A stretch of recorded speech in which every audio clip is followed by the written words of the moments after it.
Good morning. It is 6:30. Welcome to Mornings with Bob Marrone. I am Bob Marrone. This is Radio Westchester, your radio station at the train station on this Tuesday, February 25th, 2020. I'm Bob Marrone. The weather this morning, it's 49 and overcast, cloudy with periods of light rain. The temperature will be 50 degrees. We're going to get up to maybe 55 today, but again, it's 59 right now. Anyway, we're going to get to our headlines in a moment. Welcome to Radio Westchester. Let's get to the weather. And the weather, of course, is brought to you exclusively by the United Hebrew of New Rochelle. Voted one of America's best rehabilitation and senior care campuses, and it's right here in New Rochelle. Visit UHGC.com. And as we said, it's 49 degrees right now and overcast. It will be cloudy today, though, with periods of light rain. The good news, it won't be chilly. Temperatures hovering around 50. Tonight, though, periods of more rain, drizzle, and fog. The temperature getting down to 41. The wind out of the northeast, 5 to 15 miles an hour. And Wednesday, cloudy with periods of light rain. The temperature, 47 degrees. The wind will be out of the east at 5 to 15 miles an hour. Now we're going to take you out to Thursday. It'll be windy with rain early, then mostly cloudy. A high of 48 degrees. The overnight low, though, this is Thursday night, getting down to 46. Once again, welcome to Radio Westchester. This is Mornings with Bob Marrone, and we want to start off with an apology. Yesterday, yours truly, that would be me, even though we're out on about 9 platforms now. One of the main platforms, RadioWestchester.com, the audio, coming out through a program that many of you go to directly called Radio Jar. Yours truly did not hit a button. And because of that, 2 broadcasts went out as we opened the show at 6:30. So my apologies for that. No one to blame but me. Send the arrows, send the rocks, but don't send them through the windows here where we have a very nice situation. Alrighty, let's start looking at some of the headlines. And the headlines this morning really focus, we really have to go there, and it bothers me to do that, but virus fears are bruising world stocks. We're very, very close to a pandemic. It's not a pandemic yet, but for those of you here living in the Westchester area or New York City, please know that your risks are very low. You don't have to go running around. Some people are already wearing masks. You don't. But nonetheless, it became a business story this morning. Investors around the globe retreated from stocks and piled into haven assets like government bonds and gold, reflecting escalating worries that the coronavirus will disrupt the global economy. Major U.S. stock indexes and those around the world all kind of tanked yesterday. Not too terrible, not as bad as one might think, but still the virus gripping hold of the nation's businesses. Now, in terms of people that we've spoken to in preparing for this morning's show, and we have done some research, if you were to get the flu right now, your chances of it being fatal are like 0.1 of 1%. Now, if you were to get the coronavirus, even in that case, it's still only 2%. But nonetheless, the way it's spreading, it doesn't appear as if it will be contained. The question is, as it does go around the world, how much will it affect the United States? The President Donald Trump has already requested this morning, actually overnight, $1.5 billion, perhaps plus, to help deal with the virus in these United States. It's 6:34. Locally, voters were told to stay home during last year's East Ramapo board election by Orthodox Jewish leaders in an effort to help the district win its upcoming lawsuit. This lawyers for the plaintiffs charged during Monday's trial and reported in Aloha today. As the case stretched into its 3rd week, district lawyers pointed to the 2019 win of public school parent Ashley LaVille over private school-backed Jose Cintron as proof that anyone can win a seat on the board. Meanwhile, lawyers for the NAACP says Cintron's loss was planned and executed through abnormally low voter turnout as a defense against the lawsuit. And this out of Spring Valley, hundreds filled the pews of First Baptist Church yesterday to celebrate the life and homecoming for one Sandra Wilson, the Finkelstein Memorial Library security guard who was stabbed to death back on February 18th. The service was punctuated by song and prayer with sweet family memories shared by Wilson's younger brother, Ronnie Wilson. As kids, the two would listen to their mom's R&B albums. Again, this also in Low HUD this morning. And Ronnie Wilson recalled how the family went to concert at the world-famous Apollo Theater in Harlem. Again, the life of this young person, Sandra Wilson, celebrated yesterday. In less than 2 minutes on January 10, about 1,700 students, faculty, and teachers in a Sleepy Hollow Middle School were locked away in dozens of rooms throughout the building. This a part of exercises, of course, based on the kinds of threats that are out there. Now, it wasn't a drill or an exercise per se, but a reaction to a message scrawled on a whiteboard that was believed to be legitimate and an imminent threat. And while schools have made security a top priority for years after numerous high-profile school shootings around the country, there is a growing movement calling for a reassessment of these safety drills. The nation's largest teachers' unions, the National Education Association and the American Federation of Teachers, just released a report with the advocacy group Every Town for Gun Safety, that's quote-unquote, contending that realistic lockdown drills frighten students. I'm going to repeat that. Realistic lockdown drills frighten students and may be detrimental at a time when school shootings remain relatively rare. And that's quite something to keep in mind. We have some more local news we'll get to later as well. But it is time to talk about the fact that guess who got convicted yesterday? Harvey Weinstein, although not the more serious charges. He was let out of court, though, in cuffs after being found guilty in 2 of the 5 counts. However, he collapsed after the verdict, and he was taken to the hospital. And right now, that's all we know. It appears that he had palpitations. Now, one article in the New York Post said perhaps he was faking it, and that's the question mark they put next to it. Harvey Weinstein was diverted to Bellevue Hospital Center as a precautionary measure. The disgraced producer was being taken from Manhattan Supreme Court to Rikers Island in an ambulance when his blood pressure spiked. A medic in the ambulance made the call to redirect to the hospital, although Weinstein, 67, does suffer from ailments including diabetes and a bad back. A source said he was faking it a little bit. Now, he could serve up to 25 years in jail.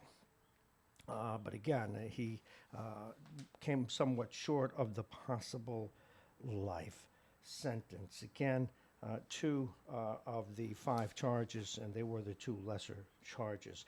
So as we know more, so too will you. Yesterday was a big sporting event, well, at least if you are a hockey fan, and it is every time we have what is a so-called deadline. That is a sports deadline. And we're going to put this item in the news today, and I'm going to get it right out of the paper. Yesterday, there was an emergency press conference called by the New York Rangers, and people wondering whether or not they would lose one of their stars. And the press conference turned out to be a shocker.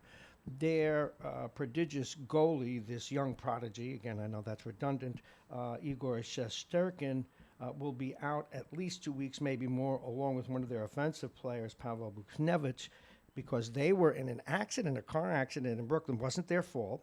Now, they're both Russian, and they undoubtedly were over in, there was a wonderful Russian neighborhood that's been going for the last 30 years, and a lot of Russian players like to come to play in New York because of that. At any rate, a car was making an illegal U-turn, and young Shesterkin's Porsche, I guess it was, wound up going into that car and injuring the 2 players. The airbags were deployed, breaking the rib, although not a full separation, a crack of one of Shesterkin's ribs, and Buchnevich was really shaken up. Neither are going to be playing. At least Buchnevich is day-to-day, and Shesterkin is out at least 2 weeks. Meanwhile, the big news for you hockey fans is that the Blue Shirts kept homegrown forward Chris Kreider 7-year deal, $45.5 million. That doesn't break the bank, but it keeps an important player with the Rangers. And in a surprise move for a draft choice, they traded one of their regular defensemen, Brady Shea, who hasn't been quite as good as he was in his early years, a year or two with the Rangers. Still a young player, still a great future, but they got a draft choice for him. Again, a lot of that done to keep the Rangers within the salary cap. Again, all kinds of stories. Again, there's no newspaper for sports like the New York Post. Now, there's a story within the story here, and that is that the Rangers, not unlike what happened with the New York Giants and Eli Manning, their face of the franchise, Hendrik Lundqvist, had been the number 3 goalie. There was some question yesterday as to whether or not he would be bought out, whether he would be asked to retire, whether some deal would be cut.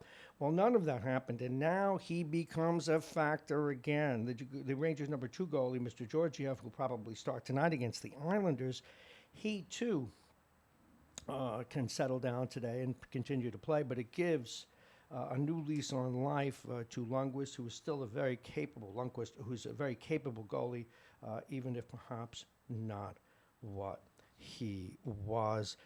Cross down, and that's what makes the Rangers and Islanders an interesting game tonight. Lou Lamoriello got the center he needed. He made a trade yesterday for veteran center Jean-Gabriel Pageau from the Senators to bolster his injury-riddled group. In fact, one of the players who's out, at least for another week or so, or maybe just another week, a former Ranger, Derek Brassard, who took a hockey puck to the face. Now, back in my prime in the 60s and 70s, we used to call it getting hit by the big pizza. Well, he did, but it said that he will be okay. So that's the hockey story. There were stories elsewhere in sports. The Yankee fans are all hot and bothered this morning because Garrett Cole hit 98 on the Judge gun yesterday, struck out 2 in his hitless inning of spring training. Boy, when baseball starts, just a little bit of a tease. And, of course, out in L.A., they had a nice remembrance for Kobe Bryant and his daughter Gianna. Such legends as Michael Jordan and others were absolutely heartbroken over it, and those are the things that happened. It is 6:43. In 2 minutes, we'll share the weather with you again, and then we'll get back to some of these other stories. There are a number of different stories worldwide. Now, one of them we'll cover because we have another minute. The Supreme Court will consider whether the Constitution allows a Catholic organization to reject same-sex couples as foster parents in a city-funded child welfare program, despite a local ordinance prohibiting discrimination based on sexual orientation. This is an important case, folks. The case of potential watershed for religious rights pits the city of Philadelphia against the Catholic Social Services, an arm of the Archdiocese of Philadelphia that has been placing foster children in homes since 1919. The city suspended referrals to the organization after learning it wouldn't consider same-sex couples. And a number of issues will emanate and be decided perhaps or rejected by the Supreme Court as we head into June, when some of the verdicts that they heard beginning in October, rather some of the cases that they heard beginning in October start to unwind and or be adjudicated. So a lot of news coming up. We do have to go back to the weather. You're listening to Radio Westchester here.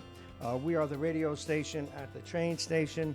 I'm Bob Marrone. This is Mornings with Bob Marrone. You can listen straight on Radio Jar. That's our broadcast tool. But most of you like to go to MyTuner Radio. And on MyTuner Radio, there are 2 apps that make it easy to listen on your phone or wherever you may be. One is Mornings with Bob Marrone. The other is RadioWestchester.com. Many of you also prefer to listen on YouTube, Facebook, Instagram, Periscope, iTunes, or iHeartRadio. And we just keep adding them because it makes life easier. Let's get back to the weather. It's 49 degrees right now. It's overcast, but rain is in the forecast.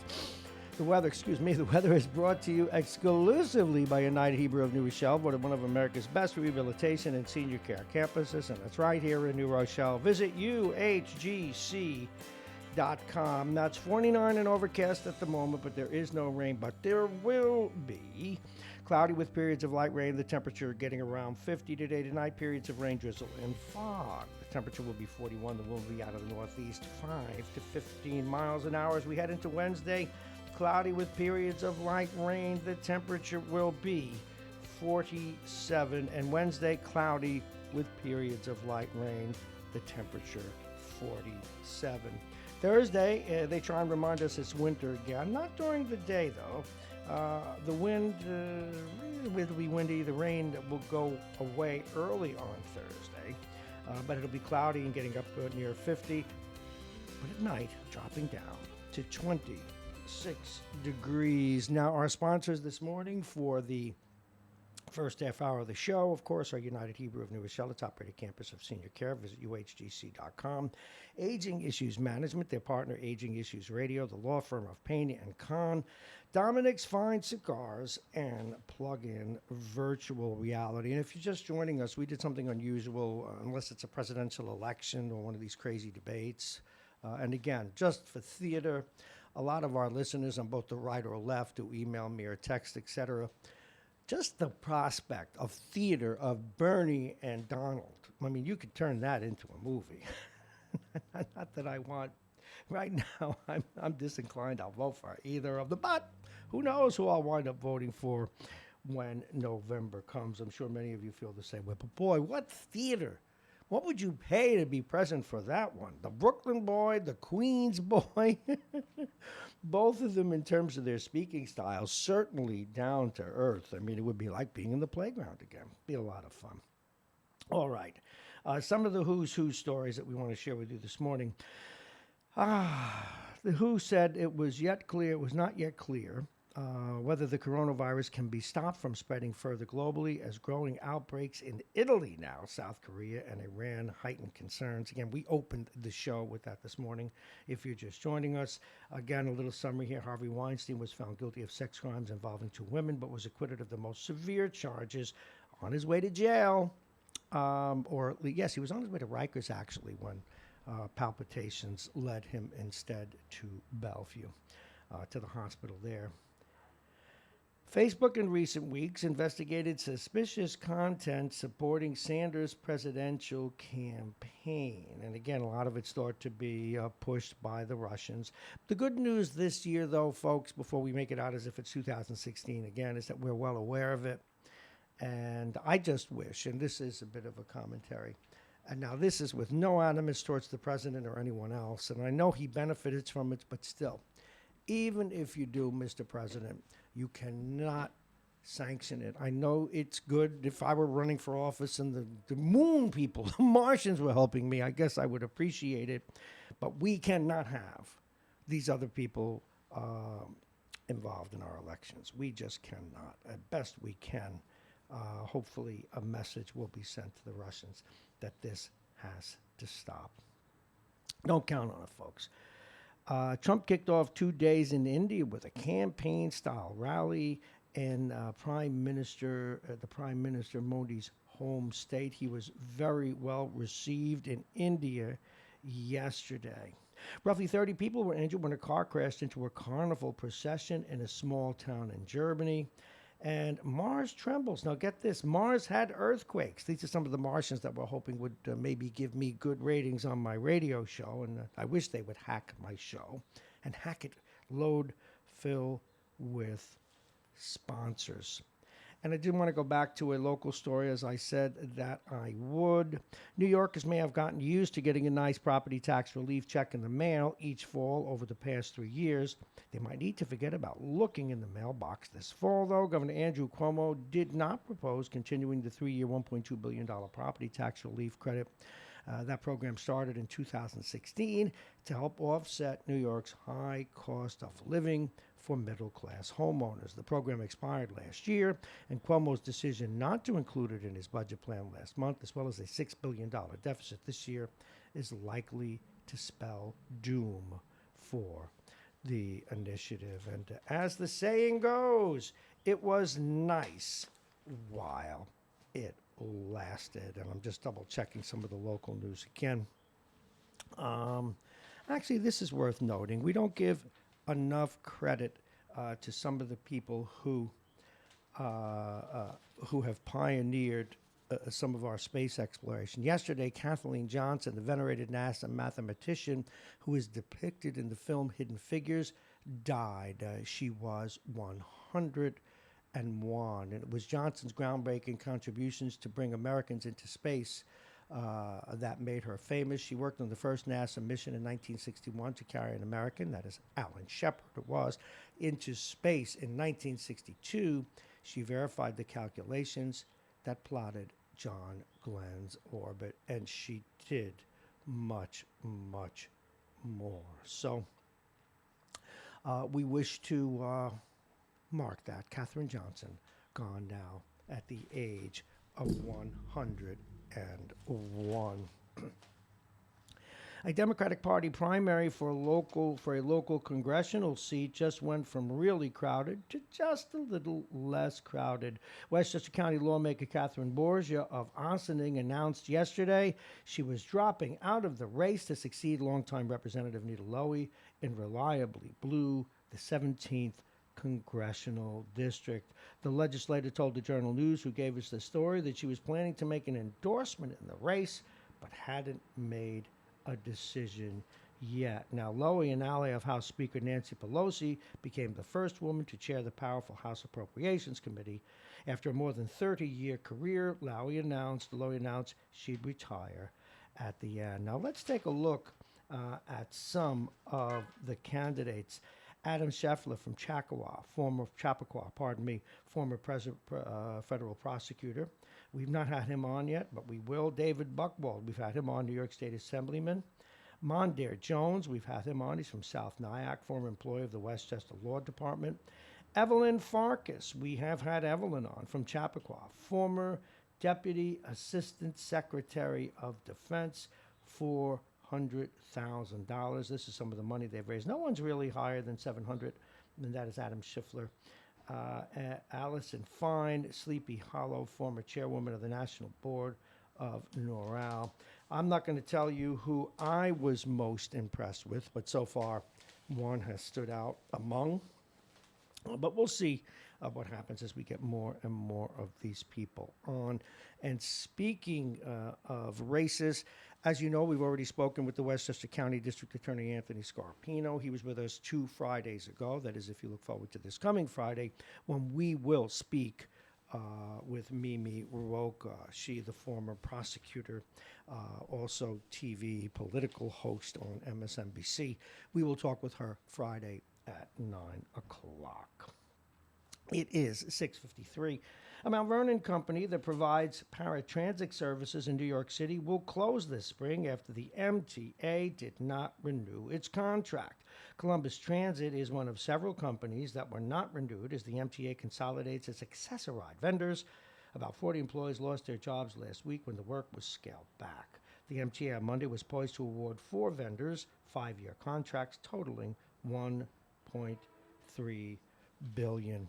And this has nothing to do with that vendor or anyone else, but when you look at the size of these contracts, it begins to hit you just what possibilities exist, folks, for, we call it legal corruption around these parts. Get that big contract, get that government money, and you are set.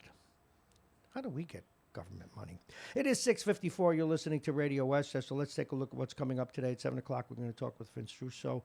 7:20, Mike Edelman, the man some of you love to love, some of you love to hate, and the man hate and often referred to as triple bogey around these parts, Mike Duffy. And people often ask me, tell me a good, solid conservative you have that's a Trump supporter and that makes sense. This man does. Mike Duffy, he's a defense attorney, also a former detective and head of prosecutions here, or investigations, I should say, in Westchester County. Jake's along today. We obviously have a lot to talk about in sports, all those Ranger and Islander transactions yesterday, the fact that Garrett Throw was throwing smoke, although it's 1 inning, folks. Calm down.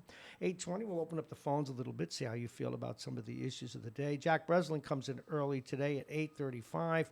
And at 9 o'clock, Damon Jones, the head of Blacks in Law Enforcement, also the publisher of Black Westchester Magazine is joining us at 9 o'clock today to talk a little more about, and in a broader way, about that story that Hezi Aris did yesterday about the work being done at the DA's office outing particular police officers' criminal records. We'll be talking about that. So that's what's coming up this morning as we pass now 6:55. One more love story, and this is a love story by our friend Mark Lingriello in the Journal News.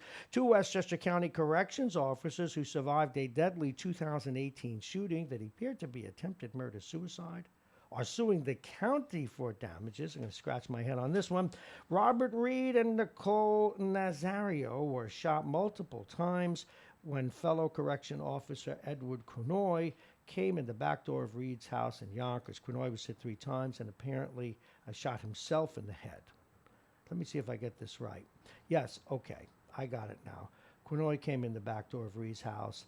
Cronoy was hit 3 times and apparently shot himself in the head. Okay, according to police at the time, an attorney for Reed and Nazario said in a lawsuit, an attorney for Reed and Nazario said in a lawsuit filed Wednesday that the county was reckless in hiring and issuing a gun to Cronoy and that officials failed to act despite ongoing problems with violence and other assorted conditions to which the county were repeatedly made aware. So we shall see how that goes. And that's pretty much it today for the local news. We have some other stuff coming out of Yonkers, a stabbing there. We will get to that a little later in the program. We have some research to do before we get to that. And we're going to be quite frank. Our news computer right here went blank on the story. Otherwise, I'd have read it to you. Okay. Oh, and it's 6:57. Welcome to Mornings with Bob Marrone. This is Radio Westchester, your radio station at the train station. A couple of other odd and end items that we thought we'd share with you before we go to Vince Russo at 7 o'clock. Astros have stripped tickets from a fan over a sign-stealing lawsuit. The superfan had his minor league season tickets revoked for suing the club over illegal sign-stealing. Companies do that, you know. I sued a firm that I worked for. Settled. Shouldn't say that. Anyway, the day you sue them, you're not eligible to work there anymore, number one. Number two, they take any settlement they had off the table. They give you some peanuts and a glass of water. So that's the way business is. When you sue them, they hit back. Remember, when you take a strike at the king, in fact, this is for Democrats to remember too, when you take a strike at the king, it better be fatal. Alrighty, a patient. Now, this is hard to digest. A 23-year-old man was killed in Southern California over the weekend after leaping from a moving ambulance and sprinting across a major highway. But sadly, he was hit by an SUV and killed. And they don't know why he unbuckled himself from the stretcher. But nonetheless, that is what he did. Now, this is a good one. This is not me fat shaming or anything, but a 5'2" woman was 1 pound overweight. And this was in Fox News today. A flight attendant reportedly fired for being 1 pound overweight. That's ridiculous. But let's see if that's really true. You know, people assert things in lawsuits and defense attorneys, and I love talking with defense attorneys about this, how they can make up almost any story to get someone off the hook they're allowed to. My client may have been on the move. Can you prove he wasn't? Well, she wasn't on the move. And apropos of the coronavirus, some companies have already started to test some on humans, some experimental vaccines. But again, they're experimental. It is early. We will keep you informed. Now, Major League Baseball, I can't wait for our sports guy to come in. Major League Baseball told a court that attempts at cheating are part of sports. That's true, but you got caught. That's like some of the calls I get when we call out the president. And, well, you know, back in the day, Abraham Lincoln did this. And well, the key is don't get caught. Anyway, women returns beer stein to German beer hero 55 years after stealing it. Now, you got to have OCD to do that. You've done it, you know, buy them another one, send them a bottle. But I guess that's nice. All righty, we're going to take a quick break, and then we'll be back. This is the one, the only radio station at the train station right here in New Rochelle. We need to take another look at the weather, and we're going to give you just a little different music before we do that. It is 7 o'clock. All right, so I play it, and then it stops. Really? Really? You want to do that to me?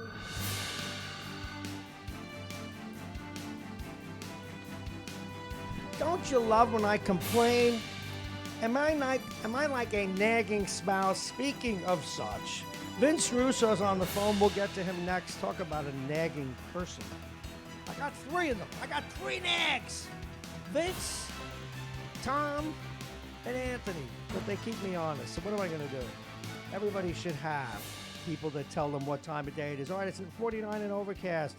Today, cloudy with periods of light rain. The temperature will be 50 degrees. The wind out of the east, 5 to 10 miles an hour. But remember, rain is coming your way today, even though it's 50 degrees tonight. Periods of rain, drizzle, and fog. The temperature will be 41. The wind out of the northeast, 5 to 15. Tomorrow, clouds with periods of light rain.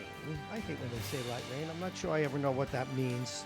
Does it mean that it doesn't rain much, or does it mean that the drops don't weigh much? The temperature will be 47, though. The wind out of the east, 5 to 15 miles an hour now. Thursday, windy with rain early. Then mostly cloudy. The high will be 48.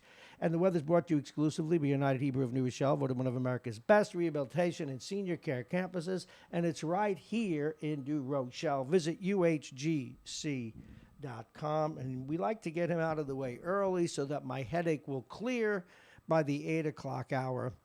Because headaches and him go together. Please welcome Vince Russo. Good morning, Vincent. Hey, good morning, Bob. How are you? A lot of big trades yesterday. A lot of big trades. Yeah, I'm glad Credit's staying on the Rangers and not coming anywhere near Montreal. Do you know how much I actually lit candles for that? Although, you know what? I misplaced my coffee. What the hell did I... You know, typical. We got really good news. You probably heard a lot of it. Really good news forecast today. Uh-huh. And I was doing one local story that I found on the computer. I was going to read straight off. This is the offending computer, folks. It died just before I read it. Oh. The computer died just before I read it. And when I didn't have to print it out. I had a really good organized story of all my printed stuff. And anyway, technology. Somebody stabbed somebody in Yonkers. But again, that's long since been news. Again. And they hate when I do that, Yonkers. But it's kind of true. It's our own Bronx right here in the in Westchester. Well, I don't know if you mentioned this story. There's a guy out in Nevada, in the Nevada desert, a guy they call Mad Mike Hughes. Mad Mike Hughes? Yeah, I'm reading this story on Yahoo, and they say he's a daredevil and prominent supporter of the flat Earth theory. So what he did was... this guy blew himself up, right? Yeah, he made this rocket. He made this rocket, and he sits in the darn thing and launches it. They said it was steam-powered. I'm not sure exactly how it worked. And he was supposed to get up into that part of the atmosphere where the atmosphere just ends and space begins. And he wanted to prove that the Earth was flat. Really? Well, do you realize what a paradox that is? A man smart enough to build a rocket, even if it failed, thinks the Earth is flat. Yeah. Now, that's what you call a highly specific defect. Now, look, I'm just trolling, all right, folks, before you go running to your phones and tripping over one another. But at least that gives me hope, because then I understand how some people voted for Trump. The world is flat, and I insist that it is. I mean, what could he have possibly thought was going to happen? I don't know. When he got up there, he wasn't going to see the curvature of the Earth? The guy's never flown in an airplane before? But people like that, they make excuses. He would have said that's because it's like people, my own daughter, who's a microbiologist and brilliant, she likes to troll me and say breaking balls are visual phenomena. And I want to make her death a visual phenomenon. People just do that. No, they'd find a reason. It was the ocular transmutation of the Earth's axis that, really. Yeah. Do you know there is an entire conference? There is an entire, they all go away, eat hamburgers and all that. I love those conferences back when I was in corporate America, where you go and you eat lots of food and different speakers come up and say stupid things. Well, they have a conference every year, and I think it's in Las Vegas, where thousands go to insist the Earth is flat. I know. I mean, how could it be? Well, you know what I've been doing? I've been pressing a colleague of mine who runs a local newspaper who, again, another extremely brilliant person who believes that you can heal yourself no matter what you get. And I've been begging her to get this doctor on who says this and put him through his paces. Yeah. No, because there are things we don't know. For example, where I am willing to, let me get your reaction to this, where I am willing, what's the word that the King of England wants? I'm willing to give way on this point. Clearly, to be fair to that whole dynamic, we know the placebos work. They're even included in tests. Yeah. So what is it that we can cure ourselves? Because I have several things about myself I'd like to cure. So I'm going to ask him this. The Earth is. What did you think? What did you think of the Ranger trades? What some of the other things going on? What did you think of the boys crashing out there in Brooklyn in our home heath? You didn't read about this? No. What planet were you on yesterday? This made big news. Big news. Shesterkin, the great new young Ranger goalie who's only lost one game in 10. Oh, yeah. He and Pavel Buchnevich, two young Russians. Now, where do Russians go, and why do they like to play in New York? Let's see what he knows, folks. Where do they go? They probably go to Brighton Beach. Right. There's a huge, once great restaurants, and they were driving out there. Unfortunately, no vodka was involved, and they were not, the police say they were not in the wrong. Some idiot, while they were driving, I was going to say something that would get me in politically correct trouble, so I'm not, made a U-turn right in the middle of the street. Oh, no. Good-boing. Shesterkin has a cracked rib, but only cracked, not displaced. And the other guy, he thinks he's on the moon right now, so he thinks the Earth is flat because he banged his head. But they did have airbags, and they did have, it's an airbag, seatbelts on. So anyway. Oh, no, I didn't read that. Holy moly. Well, what were you taking money from innocent citizens again in your role as an elected official? I was trying to. Hey, it's funny. My mayor we had a meeting yesterday, and my mayor said to me, he said, "Hey," he said, "my son." Now his son is a high school student. He said, "My son thinks you are the coolest councilman ever." You? Yeah. And I said, "Really, Jim?" And he said, "Yeah." He said to me, "Hey, Dad," he goes, "I like that Councilman Russo." He goes, "He don't take blank from anybody." Yeah, that would be. Yeah, by the way we've always, in Vince's life, carried this one was he's always been his usual charming self. See, my favorite story about you is when we went to a hockey game up in New Haven. Well, I got a million favorite stories about you. We went to a hockey game, folks, up in New Haven. And now you usually eat fairly well, and he actually knows how to cook, Vince.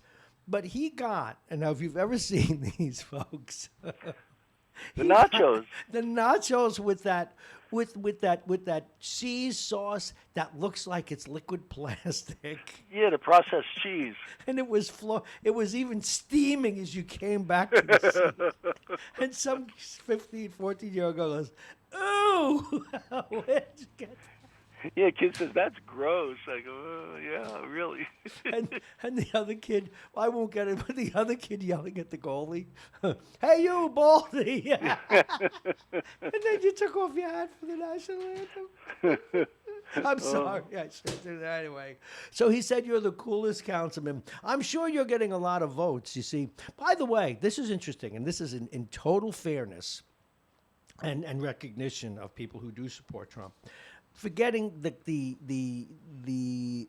if you will, substance of his decisions and his sometimes mean demeanor, what people like about him is he doesn't take any shoot. And that is actually, to your credit, that is an endearing quality. Yeah, in some ways it is, but but we don't because we don't see it often. Everybody's always trying to say yes, no, maybe, it's possible. I didn't do it, but when I did it, I forgot about it, and I don't do it anymore because I never started to do it in the first place. Hey, well, can I get elected with that one? Yeah, see, I never have to do that kind of stuff. I just when people say stuff that doesn't make any sense, I mean, I don't insult them, but I tell them, look, it doesn't make any sense, and here's why, at least my point of view. And, as I mentioned on the air the other day, we had this controversy over these trees, and people get all emotional about this stuff. And, in that particular instance, all I said was, look, you got to put emotion aside, and we have to deal with what is the law.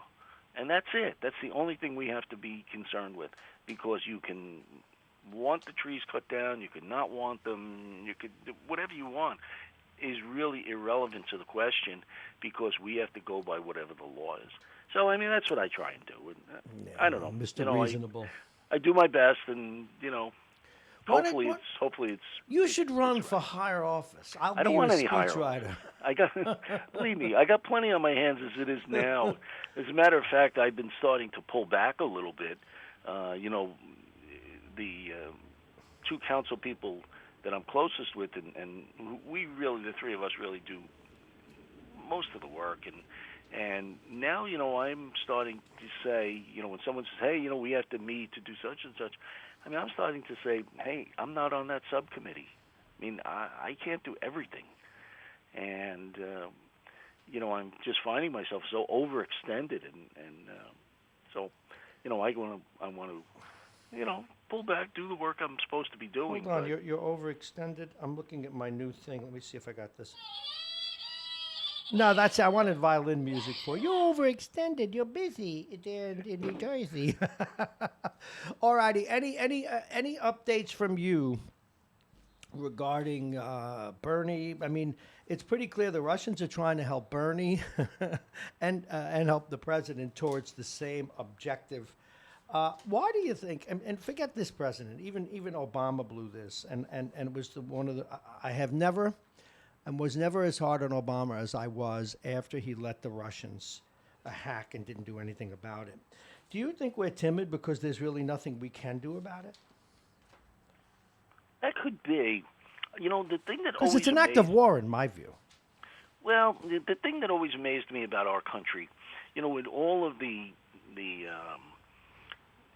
smart people we have, and all of the, I think, the principles and policies and such, we're always outsmarted by other leaders. And the typical case was when Jimmy Carter, they were talking. I'll never lie to you. About the. Yeah, remember that? I'll never lie to you. They were talking about the Cubans, and he was saying how Cuba is oppressing all these people, and he says, we will take anybody from Cuba, who wants to come here. And Castro said, oh, yeah? Watch this magic trick. The Mariel boat lift. He emptied out the prisons, and he sent them all here. And, we're constantly being outsmarted by all of these foreign leaders, and I just can't understand why. Well, a lot of it, though, has to do with, A, us being goody two-shoes sometimes, number one. And number two, a lot of it has to deal with, I never quibble, and it even probably governs a lot of how I feel about the dynamic to support President Trump. A strong man, a totalitarian, an authoritarian, a king, all of the monarchy, all of those forms of government, now this is not about right or wrong, are much more efficient. Decisions roll down directly. Things aren't questioned. Edicts are carried out, or else. There's no question that they're more efficient. We don't have that luxury here in America, and the question is, that's why in the military there needs to be a monarchy. You couldn't win any wars. You're sending 100 guys go up that hill. Now 80 you're going to die. Tough shit. It's the way it is. Well, yeah, but I don't know. I think it's more than that. I think for some reason or other we get like out strategied, if you will. I don't know. We always seem to fall into these kind of traps that these other people kind of spring on us, and we're put in these untenable positions because of our own naivete, maybe, or that's I don't not know what all it is. It's just the nature. But no. I think in this case, in fact, that's the kind of thing that Trump would do well if he was inclined. For whatever reason, some have very skeptical reasons. Some have conspiracy theories about why Trump doesn't deal with Russia more firmly. But that aside, he's just the kind of president who could deal with this. More sanctions, be very firm with them. Russia is a country that needs to be dealt with firmly. They are very cynical, and they need to be dealt with in real politics. Yeah, I think with Trump, there's probably several things at play. One is he likes that strong and relationship. Yeah, but this is one time he should use it, I think. Well, he wants to be, one of the how could you say it? One of the swinging. One of the big swinging swings. Yeah, that's swings, what you wanted to say. And so he likes Putin. He likes Kim Jong Un.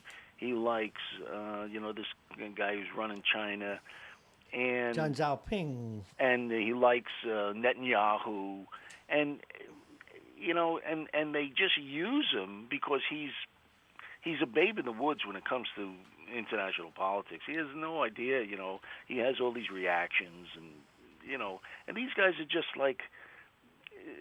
just using him and laughing behind his back, and I don't know, we just don't see it. I also think the Russians may have something on them.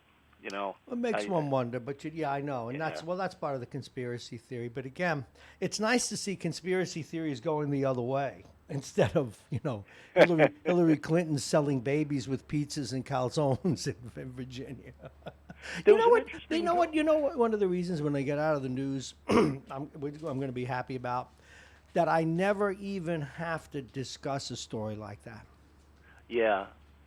I just, and even, I don't need to cast aspersions to my current guest, but Vince Foster was killed by Hillary and strangled in the middle of the night and all that kind of. Anyway, that was just I was trolling you. You had something else to say. Yeah, there was an interesting article in the Times about how Clarence Thomas's wife is very active. She's a religious right psycho or something. Yeah, she's the Times says a politically active conservative who has led a group called Groundswell, and she apparently keeps sending memos to the White House about who they should get rid of and who is, acting, against the president and all of this other kind of stuff.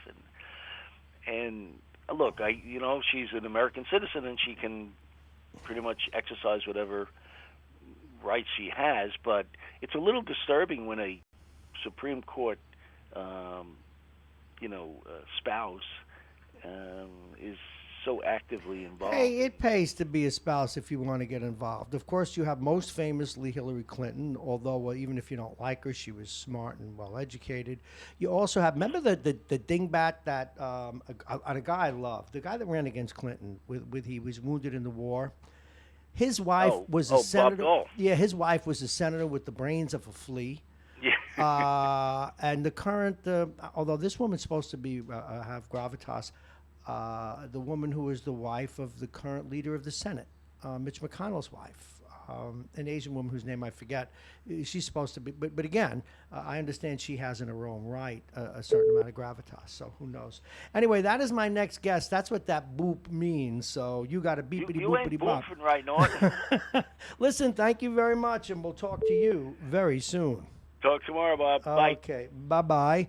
We're going to take just a very quick break as we get to our next guest, who no doubt is calling in on the other line. Right now it is 7:19. At 7:20, we are going to talk with Mike Edelman, who is on hold.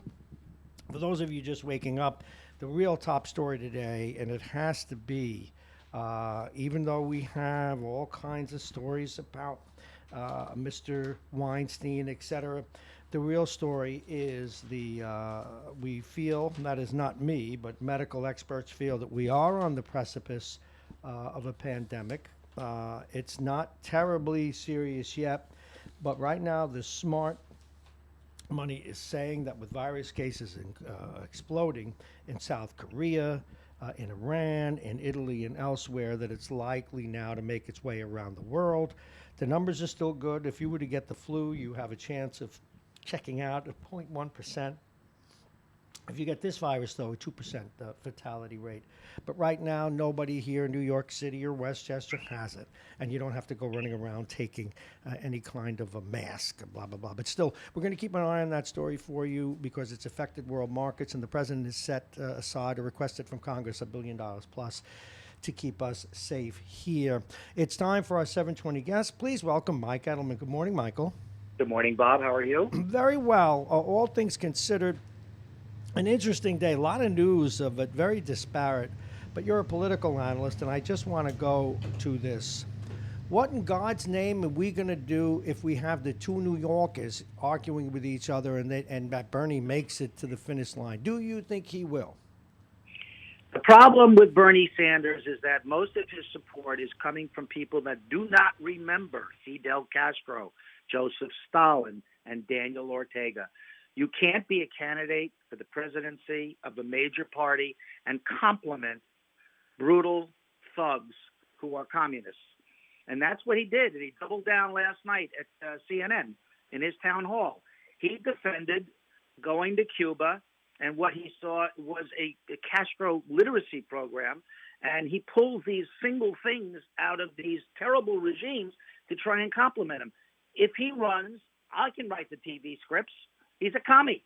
Real simple. and that's exactly what Donald Trump is going to do. So Democrats have to get their act together and pick somebody who isn't, even if it's Mike Bloomberg, which I doubt they will do. Why? Because the kids are driving the debate in the Democratic Party. People that want free stuff, young people who have no sense of history. He promises the Green New Deal. He promises to forgive student debt, free college for everybody, and free medical care for everybody, whether or not you want it. So young people love that, okay? And unfortunately, he's winning the young 18 to 35 crowd with 65 or 70% of the vote. He's getting clobbered with older people who have some sense of history and understand the cost of what he's proposing is astronomical and that everybody's taxes will go sky high as a result of it. But he calls himself a socialist, so he did it to himself. He's never been a Democrat, by the way. He's always been an independent who calls himself a socialist. I'm sorry, I put the wrong button up. Well, give him credit for that. But, he is going to get even people who thought it would be unthinkable to vote for Trump, just to vote for Trump to hold the status quo. It's very possible. And he's certainly not going to get voters that he needs in battleground states.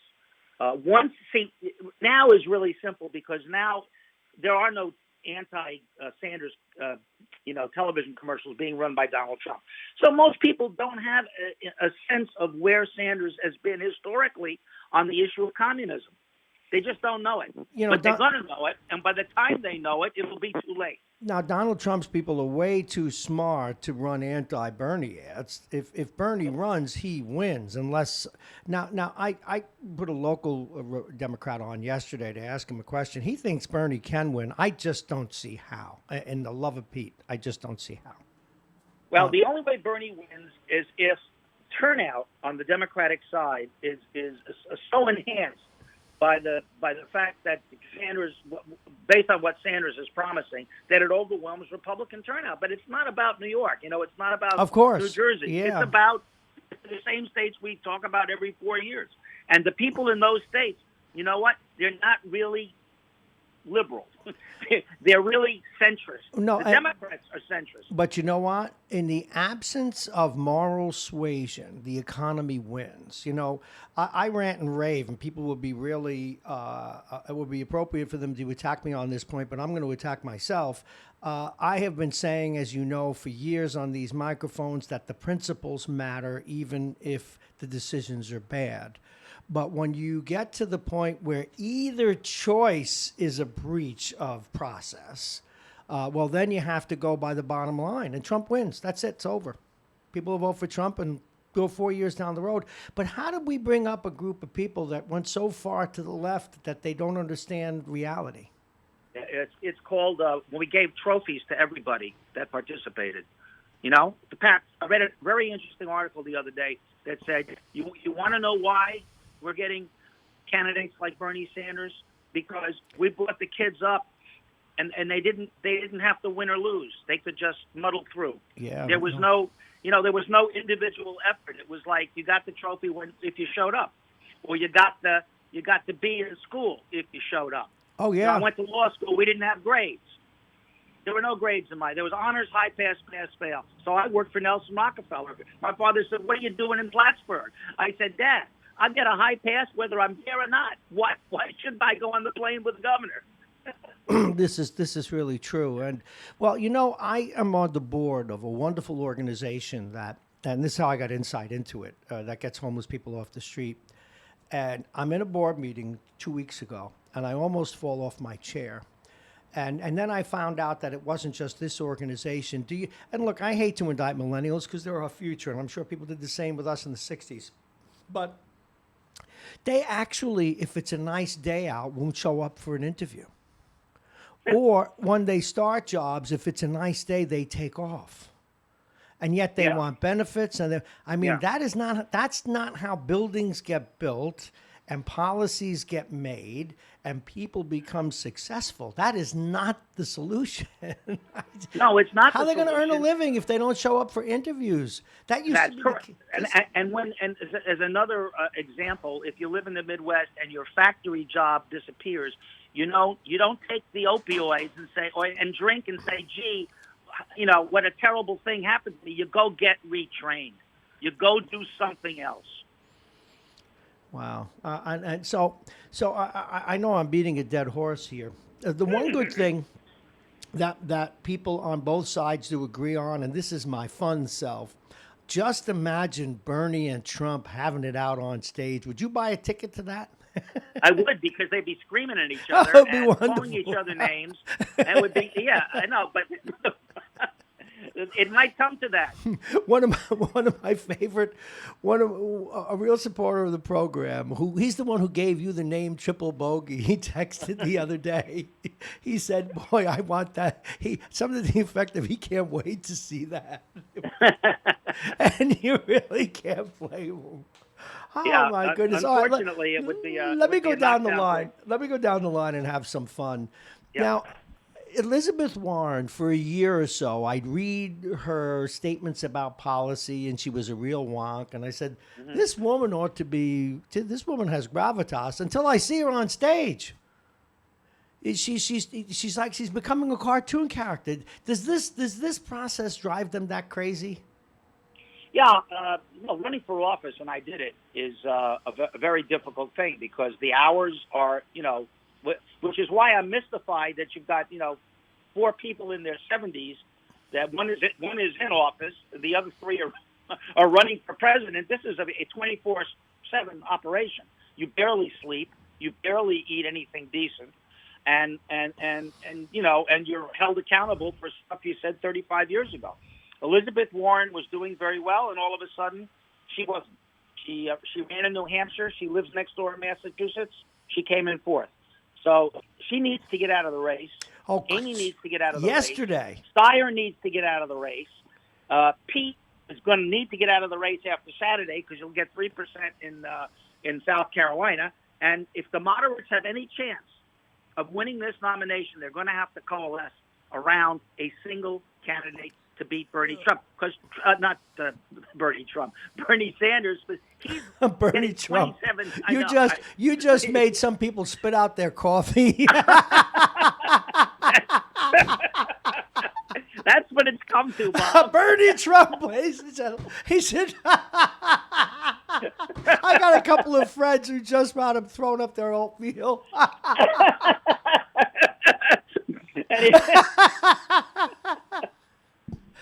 What happens when you get me up at 5, It's 7:29. A political pundit and a talk show has just lost their cookies. Bernie Trump. Oh, bang, bang, bang. I'm getting a kick out of it myself. Oh, my goodness. Of all Trump's nicknames, I have to admit, Sleepy Joe sticks. What the hell is wrong with him? Is he past his sell-by date? Is he soured milk? Is he a hard piece of hardtack bread? Pretty much. Yeah. Wow. Oh, my goodness. Oh, my goodness. Oh, God. So, do I get the entertainment award? Yes, you do. Hey, speaking of Bernie Trump, what about Bernie Trump Bloomberg? What the hell happened to him? He turned into a piñata from one of the most powerful men in the world. Here, let me just make a point about that. I don't care if you've got 100. I don't care how much money you have. You either know how to debate or you don't. Debating is like playing golf. You can't be taught. He's not good at that either, by the way. You cannot be taught how to be a great golfer. You either have it or you don't. You can't be taught how to be a good debater either. You either know how to debate or you don't. It's an inborn thing, and he doesn't. He didn't when he was mayor, and he doesn't now. And he shouldn't be in this race. He has no, he's spending what, $400, $500 million, $500 million. He's willing to spend $2 billion. If the reason he's doing it is to get rid of Trump, I'm all for that. But he should have no expectation of being the nominee of that party. Great. So you got anybody else in mind? Are you going to run? King Trump. Here's the scenario for you. The convention deadlocks, and Sherrod Brown is nominated on the 20th ballot. Who? Sherrod Brown, the senator from Ohio. Okay. Because they can't figure out who to nominate, and they're all fighting with each other at the convention. This reminds me of the Honeymooners show. Do you watch the Honeymooners, right? Oh, every episode. When Ralph studies every song, and then finally he gets smart. He goes, Ed Norton. I'm expecting you to do an Ed Norton to me. Come up with a name we never. Maybe it'll be Mitt Romney will run the Democratic ticket.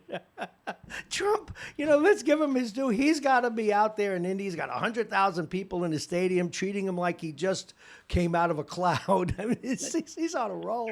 They're treating him like he's the cow. And no meat. Donald Trump eats meatloaf, steak, and burgers. That's the worst thing you could say about him now. But not in India. After 4 years of beating him like a piñata, the worst thing you could say about him is that he's eating beef, Michael. Your critics, I know of one guy from Pelham who's dancing in his kitchen right now. You're making his day. Oh, God, I love this. You're reminding me why I love this job. Lately, I've been taking it too seriously. It's a lot better if I don't. That's what I used to tell my candidates. The one thing you can't do is take yourself seriously. Oh, my God, no, you can't. And that includes talk show hosts. Let me tell you, this is great. Meanwhile, we got a virus that's going to kill us all. Run for your lives! It's going to be a test for Donald Trump. Oh, it sure is. Coronavirus. It is, because we either are prepared or we're going to not be prepared. And if it hits the United States and we're not prepared, you know who the responsibility is going to be on. Well, yes, but one thing about, and I was talking about it before in another context, authoritarianism in a general way is very efficient. So hopefully it will pay dividends. Not in China. Not in China. They badmouth the doctor who gave his life, I know. Yeah, they remind me, before I came to radio, I was working in, I was writing speeches and producing videos for my company. And they had asked me to produce one for this wonderful project we worked on, where we got battered women off the streets. A wonderful project, and their children and such. And I was producing a film for it.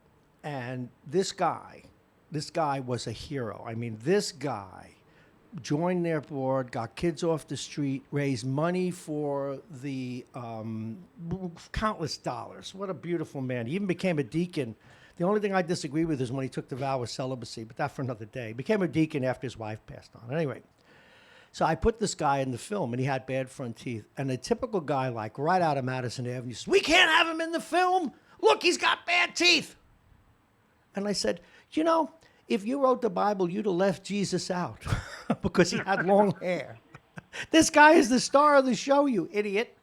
Yeah. All right. Well, you can't judge people by their looks, because you just can't. No, you cannot. That's one of the mistakes Trump's made. makes all the time. You know, he wants people from Central Casting to be around him, so he looks good because, you know. Well, listen, I'm going to return you back to the golf course, and and when you and I go to the polls to vote for Donald Trump in November, we should do it together. We owe it to people. Thank you, Mike Edelman. All right, Bob. I'll see you next week. Take care. Oh, my goodness, folks. Let's take a quick break. Where is he? Where's Mr. Duffy? And he's our Trump supporter coming on next. He can take a bow, too.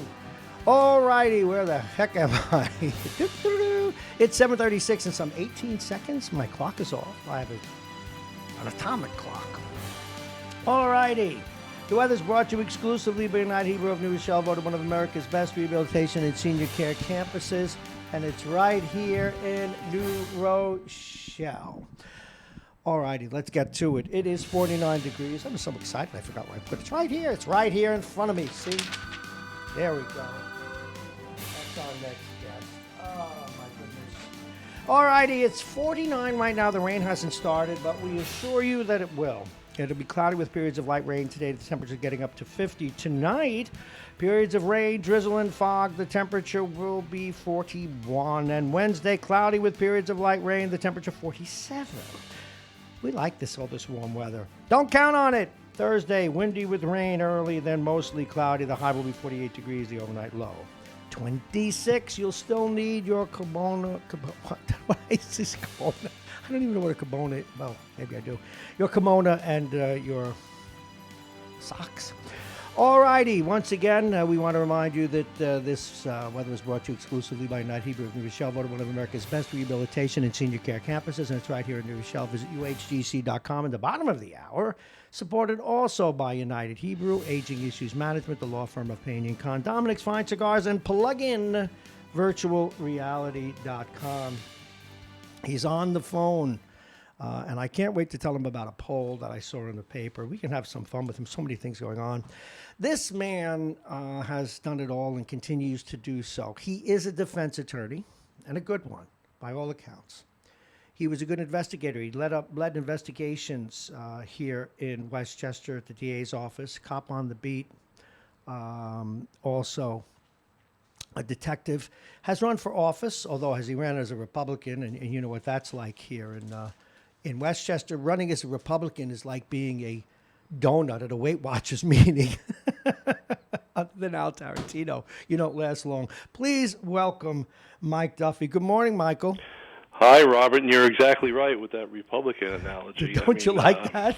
Yeah. Well, the donut one, we always like the donut one. Well, but, yes.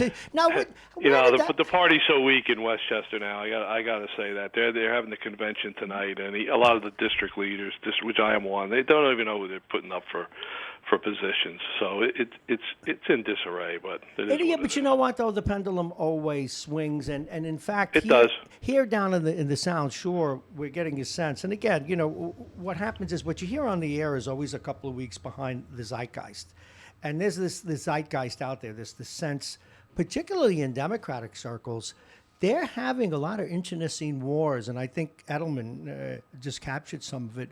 You've got these young people that they want to run for everything. Hey, I'm young, I'm the right race or the right sex, and I can primary anyone because they're old and white and male. So I think that's what's going on in the DA's race. Yeah, exactly what's going on. Well, yes, and we have on the challenger come Friday, by the way. Mimi Rocca will be with us at 9 o'clock, and we've already had what time, Bob? 9 o'clock. And we've already spoken with, as you know, DA Scarpino. I wanted to go to a local story first before we had fun, and I have been having fun over there. I've managed to get myself off the ledge by enjoying it all as theater. But, okay. I had a poll.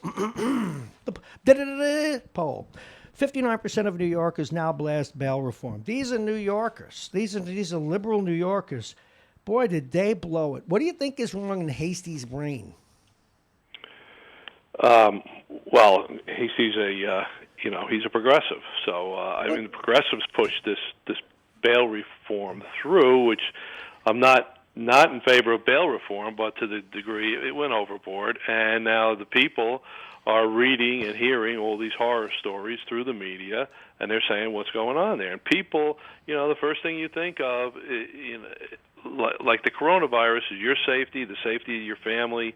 That's number one job of government, to provide that for you. So, rightfully so. You get these people going out and committing crimes time after time after time, right after they've been arrested. Having said that, regardless of the New York bail reform, Bob, people have always been entitled to bail.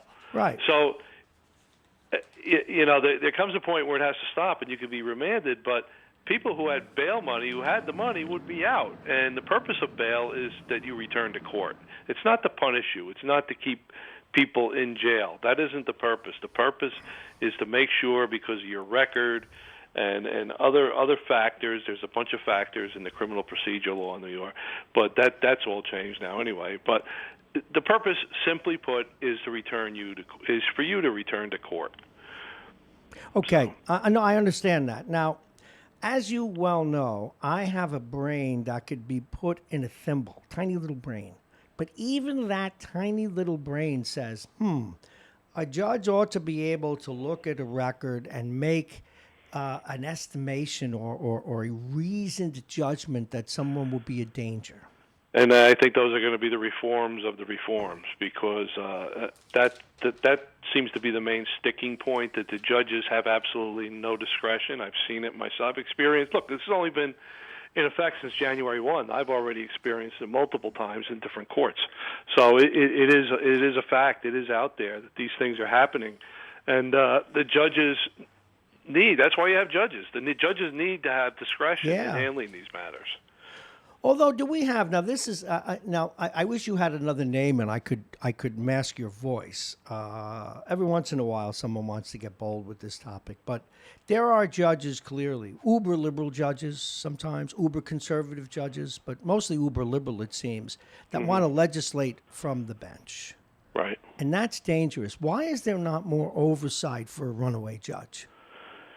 It's dangerous, but don't. And I don't want to label the Democrats, but don't they do that with the United States Supreme Court? Oh, both. I mean, do, yeah. Look, I mentioned this to you before. I guess I'm tremendously naive, but I think judges should decide on the facts and the law, and for the most part, they do. So all of a sudden, people say, well, if a liberal goes into the Supreme Court, it's going to turn liberal. If a conservative goes in, it's going to... Well, that's the trend, but whatever that individual is going into that position, I mean, they got to have enough, to look at this and say, hey, these are the facts here. I agree with you totally. Law, and this is how I have to decide this case. Because you know what bothers me about this? And it bothered me about the impeachment, even though I was glad the president wasn't thrown out of office, which is that how dare we ask judges when we vet them, Supreme Court justices, how they'd vote for hypotheticals. It infuriates me. Because if we know the answer before they get on the court, then they're not judges in my view. And we don't know the facts. Right. Each case is unique. Each case is unique. I've never had two cases that were exactly the same. And there's always a little twist in there somewhere. So how is the judge ever going to answer a question like that? And you know who's asking these questions a lot of times? Lawyers. Yeah. Experienced lawyers on that. And they're doing it. Spartacus did it, and Kamala Harris did it. They were doing a show for their preview for running for president. That's my humble opinion. Well, no. Let me betrust when they did the Kavanaugh hearing. Sure. Yeah. Let me betrust your opinion. I actually believe that witness, but again, you have due process. She had to prove it beyond certain amount of doubt. At any rate, but you know what I thought was one of the. It really woke me up. It goes all the way back to '91. I don't like that he never asks questions and all that, and that his vote is so predictable. But I always felt that Justice Thomas was treated horribly when he was vetted by Congress, and I've never forgotten the Senate. I've never forgotten it. And even though I don't have a great deal of respect for him as a judge, as a justice, I felt that he was wronged, so horribly so. And why do we do that to these men? I don't know. Why? I can't answer that. Most of the time it's political expediency. Look, Justice Thomas is, he's been on the court a long time now. You know, we looked at him as you and I as the new justice back then, right? Yes. But we're getting old, Bob. So that's a long time ago, and he's got a solid record. He doesn't ask questions on the court. No, but he's got a solid record and never deviates. I mean, you should not be able to, in my view, predict a justice's vote every damn issue that comes up. And that's troubling because it tells me they're not looking at the facts, that they're a fixed position, like a broken sight on a gun. Well, you know, there's liberals too, by the way. There's a group out there that, and the liberals are, well, now with the Trump impeachment, they were backing up, and everything was the Federalist Papers and Alexander Hamilton and this. But, you know, when they talked about Scalia and his textualism, where he said it's the text of the Constitution, and if you don't like it, change the text. Yeah. I mean, that's pretty common sense, isn't it? The law is what the law is written, and all our laws in the United States devolve down from the Constitution. Wait a minute. Do you want to hurt my ratings? How dare you mention common sense? my guest defense attorney. Everybody just switched off. Mike Duffy. Well, also, please. You know, like I said last week, the thing about common sense is not too common. No. You know? So I'm having a great time today. It's true. It's true. But, you know, look, as a judge, whether you're in New York, whether you're a local town and village judge, Supreme Court of the United States, Supreme Court of New York, your job is to look at the facts and look at the law. Yes. And competent counsel is necessary to put the correct facts, the law, before the judge. The facts hopefully speak for themselves. Now, I know there's a big deal now. There was an article in the Times about the U.S. Attorney's Office. Mm-hmm. Do people remember listening out there about Senator Stevens from Alaska? Oh, sure. We died in a plane literally crash, railroaded by the Justice Department, and they had one brave judge down in D.C., Emmett Sullivan, that said, wait a minute, this is enough is enough, and appointed a special prosecutor to look at the Department of Justice prosecutors, where they purposefully hid evidence and excluded what they call Brady they should go material. to jail. They should go to jail. The people that hid, when I'm all in favor when a prosecutor does something that results in an unlawful conviction that they know is wrong, they should do the sentence themselves. Right, but I hear this stuff now, Bob, with the impeachment and this and that. Oh, the prosecutors, how dare they impugn the reputation of the prosecutors? Look, you're entitled to have your opinion. If the prosecutor's doing something wrong, which they surely were back then, you had about 10 people in the Justice Department that took the fall on that. And that isn't that long ago. It was that 2008 or something like that. And you can't tell me a lot of those people or their associates aren't still ingrained in the Justice Department. So, look, if something's going wrong, it's wrong. It's just like the judge looking at the facts of the case or deciding by the statute. If it's there, it's there. If it's not, it's not. You've opened up another avenue for me that I love to talk about. And I'll preface it this way, but first I remind people that voice you hear is that of Michael Duffy, very fine defense attorney, but he's had the jobs on the other side of the fence too, the head of investigations for the DA's office. He has been a cop on the beat and a detective on the beat. I could check him anytime. Anyway. All right, let me get to my point. One of the most disappointing civic experiences of my life was being on a jury. And I've always said after that experience that if I knew I shouldn't say this because one day I may be hiring you to get out of jail and I'll say, give me a jury and you'll know I'm guilty.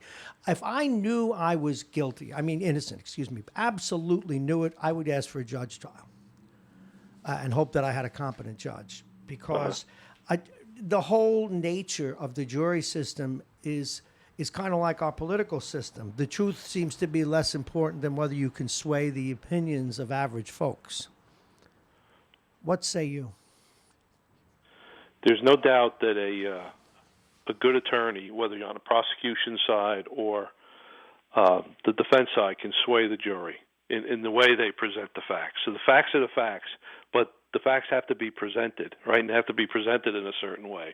And if you're in a defense situation, you have to explain why those facts don't apply to the law, or they don't apply to your client, or those aren't the facts. We have other facts that controvert those facts. So yeah, the way things are presented to the jury, obviously can sway them into their decision, which would not be the right decision, right? So if you have a great prosecutor who, I'm not going to say unethical, he's acting ethical, he or she's acting ethically, but they're presenting the facts in a certain way, and the defense attorney's doing a really crappy job, and the jury says, well, he must be guilty, but maybe he wasn't, but it's our system, Bob. We have to, it's the best we can get. I know, because I think, to deal with it. That does happen. I think back to the OJ case, and of course there were thousands of different ripples to it. But I knew guys in high school, guys and gals in high school that could have done a better job of summary than Christopher Darden, who was inarticulate, confused, hesitant, and talked like he didn't even believe his own story.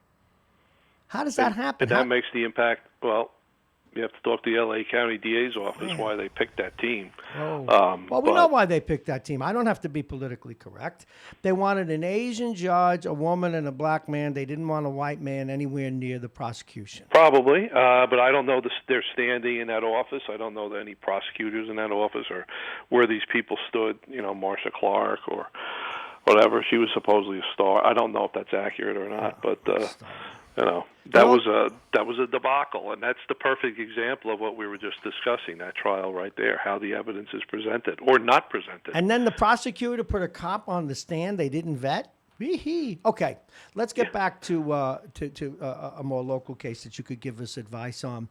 Have you been following the Weinstein trial, and can this guy really, with all the press, get a fair trial, A, B, and forget whether or not he really did it? I mean, he got convicted on the 2 lesser charges. Mm-hmm. When you see a case that goes back years like this with so many people, how does he really ever get a fair trial? Well, I think he can get a fair trial. I think the jury showed that. Now, you and I discussed this last week, and you said there was an article by some woman about, he's going to be acquitted, right? And I disagreed with you, and I said, you did. No, I think it's going to be He's bragging, folks. Half and half. Okay, I you're right. Blow my own horn there. And that's exactly what happened here, because, again, it gets back to the facts and the law. What are the facts that happened in the rape third-degree case? What does the law say in that type of case?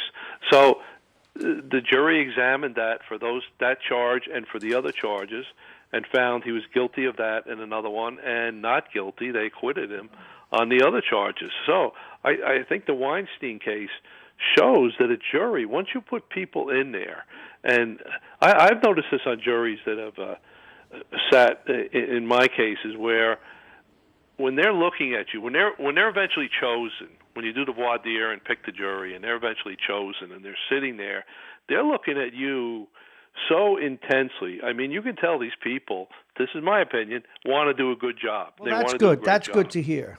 And they do, and they usually do. And I think Weinstein shows that. Now, he's going to have to face California justice, which is a little different than New York justice, but we'll see what they have out there. And, Look, I think the judge is going to cut the baby in half here with his sentencing. Excuse me? Oh, well, cut the baby in half? Well, that's an awful... he's going to do a Solomon. And hey, wait a minute. I just said all these nice things about you. Folks, he wants to cut babies in half. Well, I don't think he's going to max him out.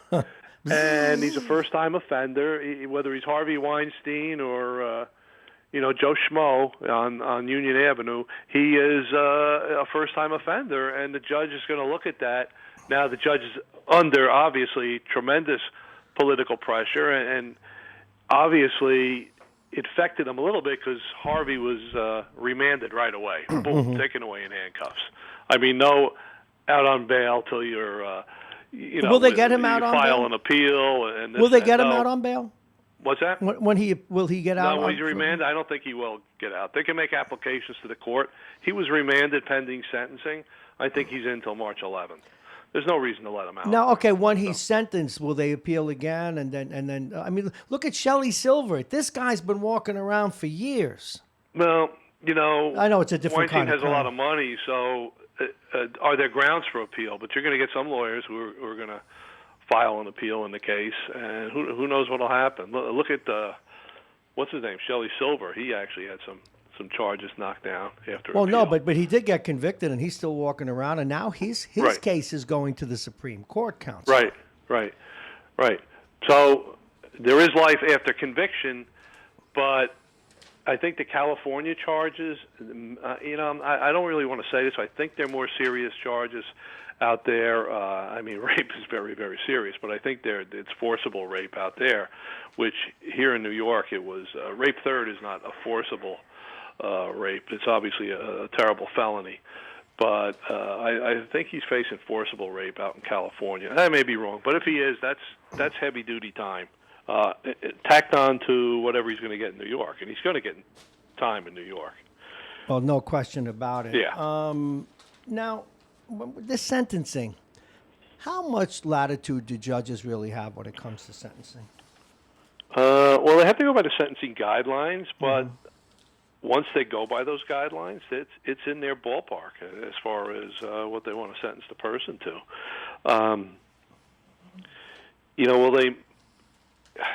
I just can't see the judge maxing him out on where he could be, for both of them, consecutive 29 years in jail. And most judges don't even do consecutive sentencings. Okay, they do concurrent, which means your sentence for one runs at the same time as your sentence for your other. You may as well rob another bank then. I've never agreed with that, but I guess that's the way it works. Right. Well, I've had that happen, right? A person has committed, I had one individual, look, they were misdemeanors. They weren't horrible felonies, but there were 5 different ones, okay? And 5 different crimes of the same type. They were larcenies. And he got sentenced to a year in the Westchester County Penitentiary, and all the sentences were concurrent. So it was 5 for 1, or 1 for 5, more correctly. So, most judges tend to do concurrently, but they don't have to. It's going to be interesting to see. I think his sentencing is on March 11th. One more judge lawyer question.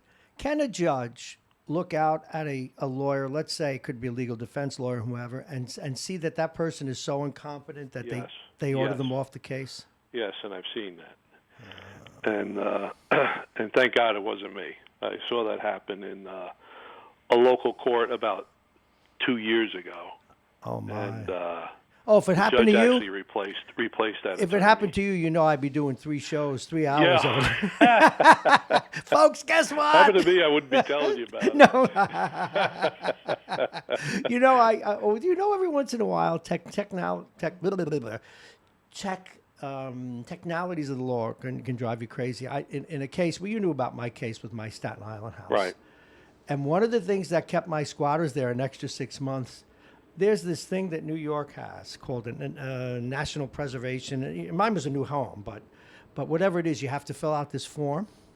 Mm-hmm. And some sharp lawyer who was defending it was a public defender, pointed out that I put the wrong address on the form because it was said, where do you get your mail? And I actually did take the mail at the address in question when it regarded the house.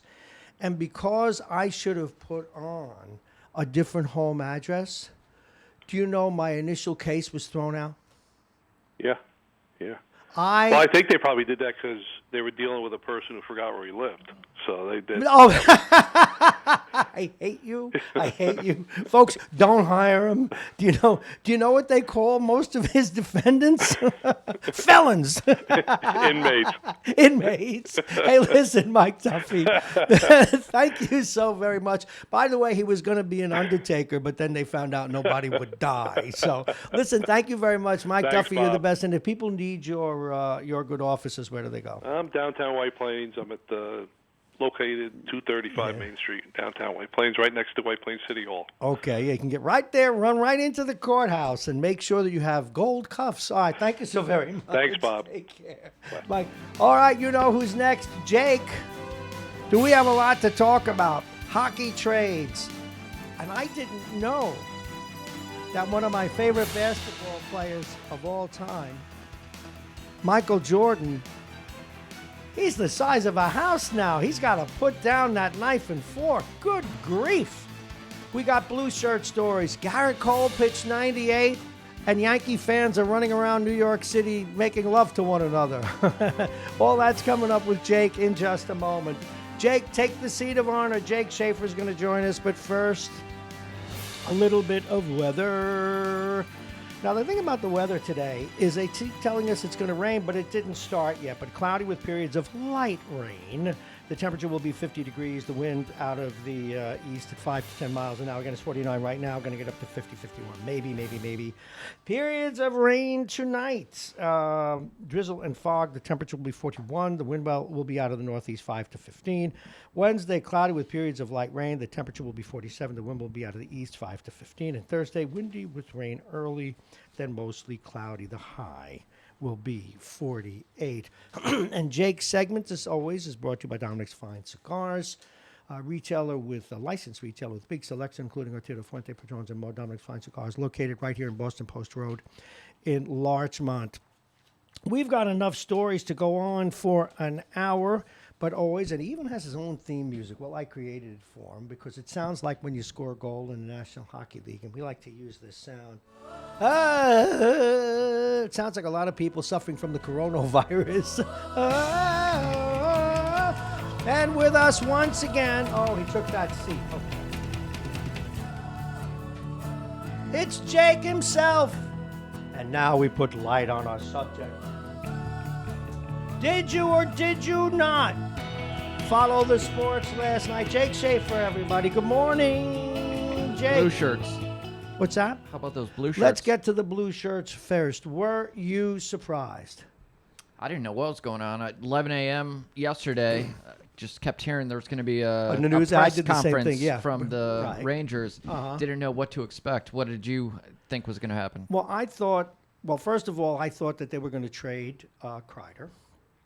And I thought they might possibly, as a secondary issue, be talking about the Ranger goalie, the great goalie, Lundqvist, that maybe he got traded to a contender, or that he was going to announce his retirement, or that he was going to announce a buyout.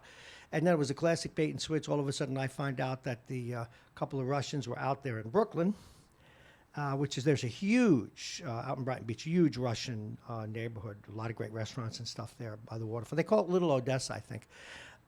And some guy cut them off and made a U-turn in front of him. And Shesterkin broke a rib. And it's funny how life is. Here you have this kid on the precipice of perhaps a great career, and is not seriously injured.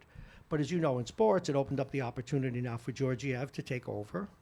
And also for Lundqvist to have a second act. It would have been like when Dominic Jones got hurt. And also, finally, Buchnevich has been playing the way they always wanted him to play, and now he's going to be out for a couple of games. So it blew me away, yes. So what is the goal here for the Rangers? Do they want to win a playoff series? They absolutely 2 playoff series? Yeah. Even if actually, I don't even think they're thinking that far ahead. Now, one of the things I noticed about the Rangers, and this is important, and this is where Shesterkin matters, and something I'm surprised Larry Brooks, who was in the Hall of Fame for his hockey reporting, hasn't noted it. Have you seen the shots that they're giving up? 44 shots. You keep giving up 40. You cannot win in the National Hockey League giving up 40 shots. I don't care if they put Fat Albert in the net and he had the reflexes of a cat. Sooner or later, the laws of statistics, you can probably put an algorithm together, you're going to lose. And that's why, and somebody at broadcaster on the Fan yesterday was talking about, look at the contract they gave to Stahl. Do you know why Stahl's still a Ranger? Because he actually plays defense. And that's why they got rid of Sky. They can't have 4 rushing defensemen. You just can't. And this kid Lindgren is another defensive type player. Anyway, they are going to try and make the playoffs. That's number one. So are they not? I was thinking they can't go far. Thinking not giving up 40 shots a game. I was thinking the Yankees are up here. I was thinking that they might flip him for some picks. They would have got flip Lundqvist.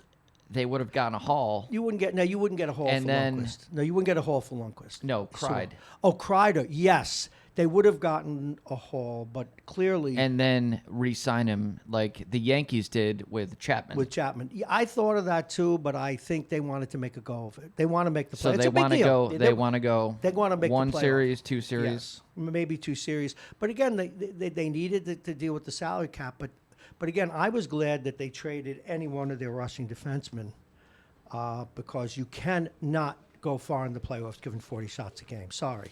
And I can't believe that people who should be smarter than I am didn't write about that yet. So, but that's also, though, goes back to Shesterkin. That's how extraordinary this kid is. 40 shots a game, and he's still winning. But sooner or later, that wall was going to break anyway. So let's see where we go. So the Rangers, I think, did well. I think the Devils finally accepted that they have to rebuild. They're starting to unload old talent. And out on Long Island, they're making a go of it. So let me move on to baseball. And I know I love baseball, too, so this is not a knock to it.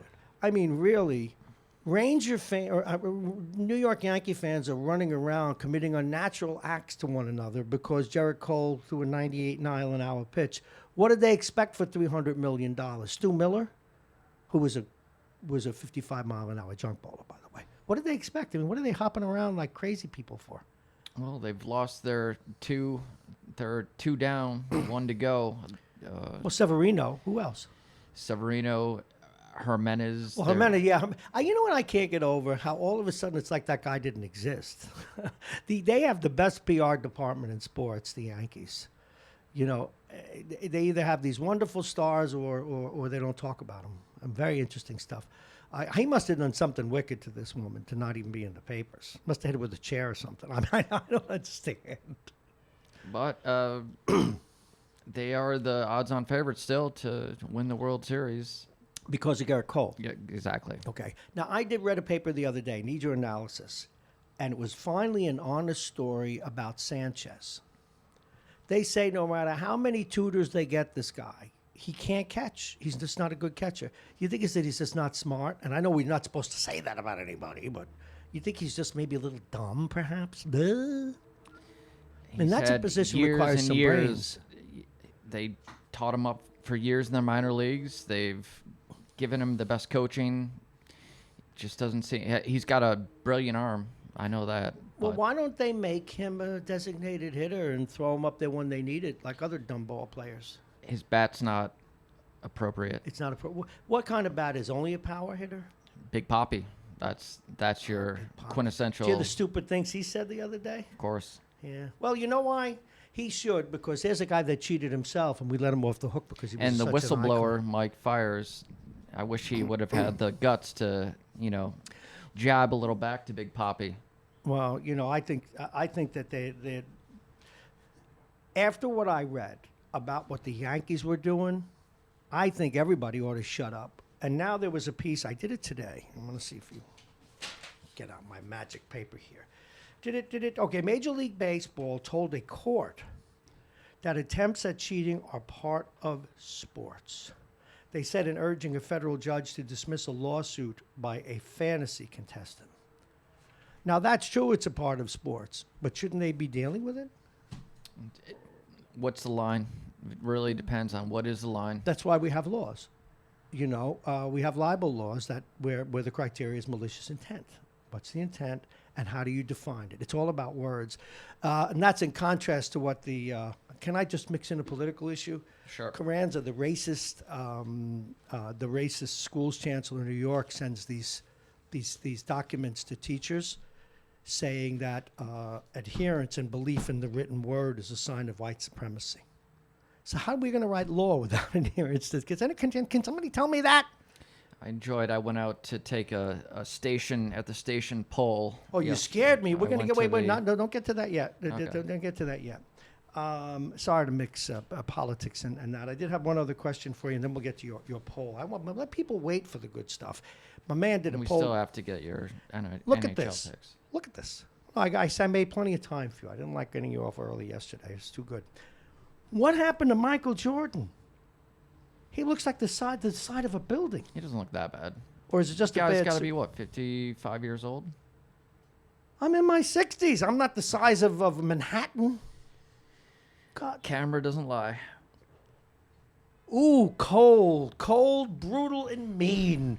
All right, Wise. Anyway, that was kind of a nice send-off they gave Mr. I got a Kobe Bryant. Thank you very much. All righty. Now, before we get to, because Jake did go out and ask our audience and out at the station, he asked them yesterday about how they feel about cheating. But we're going to get to that next. How did I do in my single pick yesterday? You got it. Yeah. You hit it. So now I'm even with the little kid, right? You are 9-5. He is 9-4. 9 you have and 4. one extra pick. Okay. Are we ready to do me today? Hold on. Jeez, that's what she said. You know what? They don't have to ask. All right, go ahead, Weisenheimer. And these are, officially this is known as Jake's Picks of the Week, but during hockey season, he has delegated it to Bob's subordinate Picks of the Week. And here we go, Bob's Picks of the Week, hockey. You'll make money if you go with me. You've got a full slate today. Ready full to go. Slate. I'm ready to Full go. slate. I'm gone. Islanders at home. Rangers. Big game today. Rangers, they'll be psyched up. That's a tough one, though. Shoot. The other Devils on the road. Slight favorites against the Red Wings. Devils. Bruins at home. Flames. Oh, I don't root against the Bruins no matter what. Canadians at home. No line. Must be an injury against the Canucks. I'm going to go with the Habs.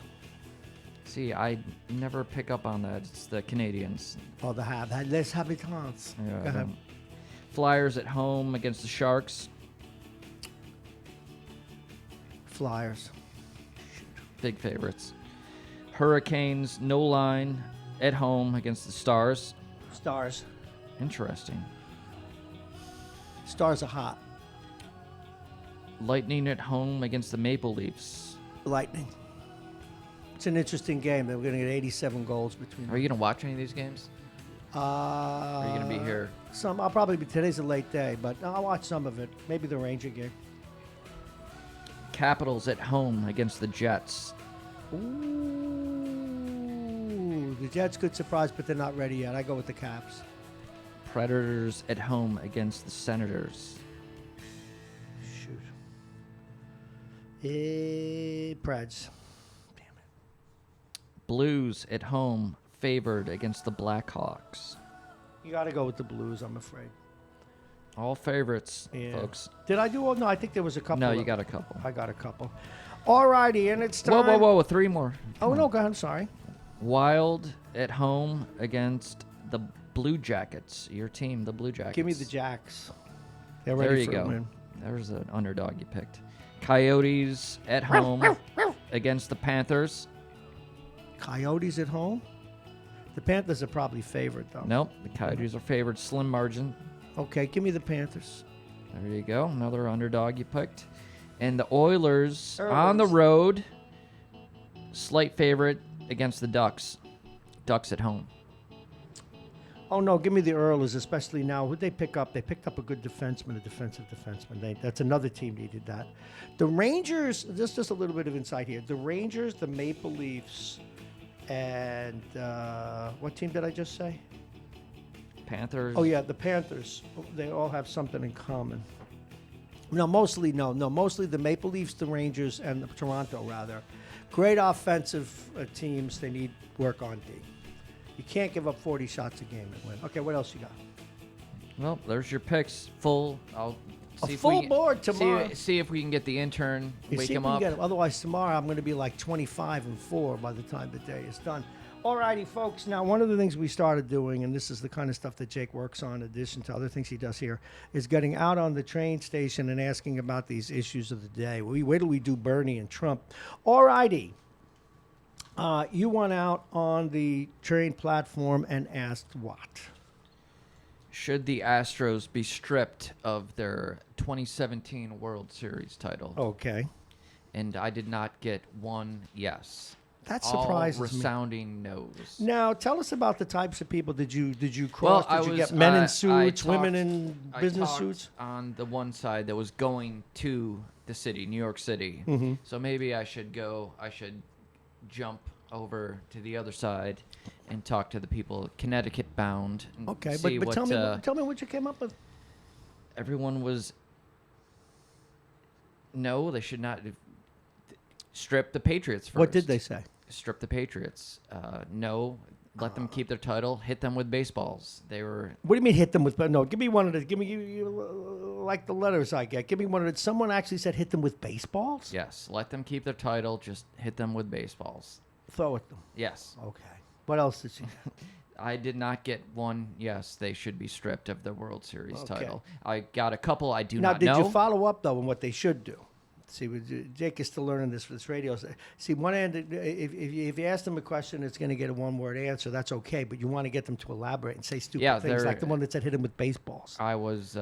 They were about to jump on a train, so. Oh, I got they you. Didn't or really, not in front of the train. They weren't really excited. Because people that about, look at you talk about the camera not lying. They may weren't be. They excited may want to about talking to me. jump in front of the train, Mr. Comet Hat. What was your take though? What was their mood? Be interpretive. What was their mood? They didn't care, or they We're hated over it. Couldn't care less. Just get on with it. They were obviously guilty. Move on. Tell me about the guy or gal that wanted the Patriots fine, because they were right. I didn't think about that. They should have stripped them. She actually works here. She works at the station, and she said they're guilty. Don't strip on the. Go after the Patriots first. As soon as they get the Patriots, then deal with the Astros. Now, we need to assess her sanity. Was she a Jet fan? Because they've been known to lack, common sense. mental common sense, mental acuity, those kinds of things. Yeah. Nice woman. I asked her to come in and chat with us, but she said she would get in trouble for that. So. But we could talk with her anonymously. We can put her in some sort of a bind. Okay, did you look up any of the stats? Do we know how the KHL did? The XFL? What did I say? KFL? I don't know what you said. Yeah, I'm losing my mind. But how did they do? Doing good. They Still? are. Yeah, they're. Looks like there might be a season. Would this be season 2 or season 3? I don't know. I don't know Because the first season was. didn't it go 20 like only years ago, half? Wasn't it like half a season? And they cut it. Yeah. Yeah, because that So- happens. Do you remember? Now, this is going to get me in trouble, folks, and be prepared for age-related jokes, but we'll forgive him. Do you remember the Senior Baseball League about 20 years ago, 25 years ago? No, thank God, no. It was for ball players like in their early 40s, late 30s who actually were pretty decent because they still have a lot of talent, but you got all the young guns coming up. You just can't. He's looking at me like I have 8 heads. They actually had a league. You can look it up. Were there body bags involved in the... That's all right. I play, my goalie is sort of becoming very iconic in hockey circles. 73 years old. And few weeks ago, I did a miserable thing to him in his dressing room stall. I put a cross with a candle at the base when he walked in. I said, I like to plan in advance. I told him I had to use up my mask cards. I've been saving one in my locker for too long. In my bag, rather, I should say. Anything else in sports you want to talk about? Kobe Bryant. Did you watch any of the Kobe Bryant news? Did not. I Okay. did not. Kobe was a great basketball player. He was, but and you like to leave it at that. Okay, look at all these hockey pages. I know, it's all hockey all the time. Okay, need a talent. Here's my Giants. No Giants stuff. All righty. So what else are you working on? What else are you going to surprise us with? You think you're going to go to the other side of the tracks today? I could do that. Okay, it's coming up on 8:18, and one of the things we did, we left a little bit of time for calls. We've had jam-packed shows lately, but let me tell you what's also coming up. Coming up in just a few minutes, let me be sure I leave the phone line open here. Coming up in just a few minutes, we will be talking with Jack Breslin, who'll be with us at 8:35. We're going to talk about the Bernie phenomenon, how much the press has to do, how much social media can actually infect the outcome. And then at 9 o'clock, Damon Jones is coming in to join us. Damon Jones is the owner-publisher of Black Westchester Magazine, but he's also the head of Blacks in Law Enforcement here in Westchester County.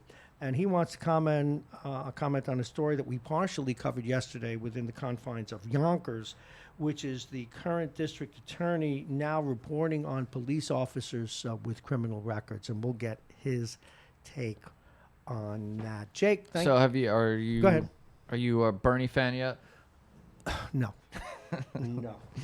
And I know Is he going to get the nomination? I still don't believe so, but right now he's headed towards it. So what's the outcome? If you don't believe he's going to win the nomination, what's the outcome?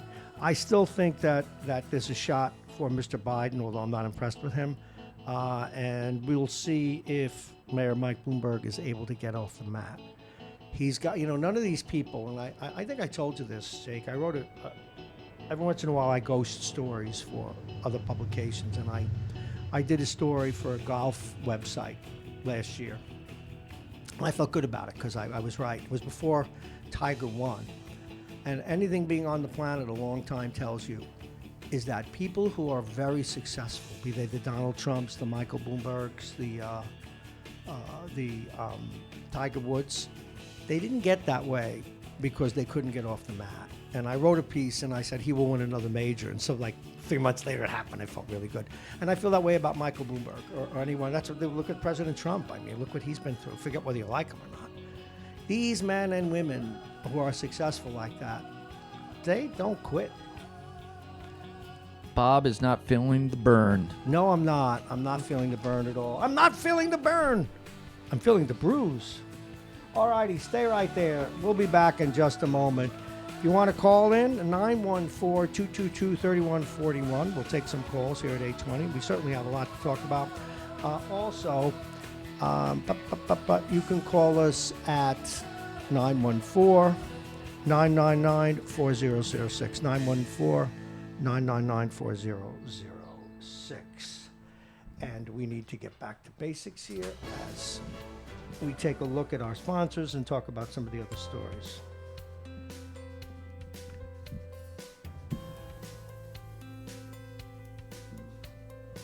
All righty.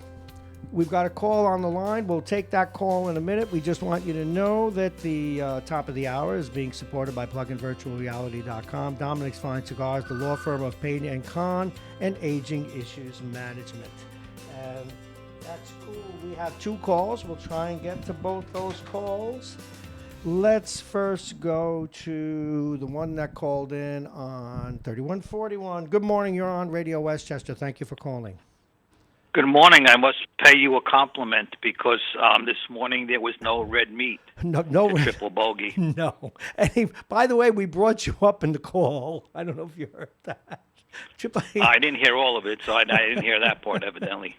Well, I told him the guy, I was telling him about how the guy that gave you your moniker, Triple Bogey, texted me over the weekend to say how much he would pay to watch Bernie and Trump.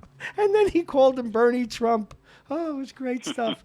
Anyway, yeah, I'm glad to see that Michael returned to some of his roots as a Republican in terms of snowflakes and everything else, Anthony. My God. And while I would call Mr. Duffy a Republican, even maybe a moderate conservative, I certainly wouldn't call him a Trump supporter. He is, though. And I am working on getting Astorino, see if he'll come on. So I wish you'd ask him that directly. Oh, I will. I did once before. No, he's a Trump supporter, but I will. Could count on it. Count on it. Okay. No, well, I must have missed that segment with him because while I do believe that he's a Republican and like I say, a moderate conservative, I don't really believe that he's a Trump supporter. Yeah, I do believe he. But again, we'll double check it. And as you can tell, he, like you, has a sarcastic streak. If I'm wrong, he'll be sure that we all know about it. Hey, you sent me something yesterday. I forget what it was. It had to do with a local story I was covering. Boy, the more I cover local stories and the more I see money that's... Oh, yes. Well, hold it. I know you have me by 5, but if you expect me to remember what I sent you yesterday, you're I like that. I have you by 5. See what I mean about subtle snarkiness? Well, from what I understand, you're approaching the Audubon speed, and I'm approaching the upstate New York State speed. More technical mistakes. Bob Marrone hit another wrong button. Bip, bip, bip, bip, bip.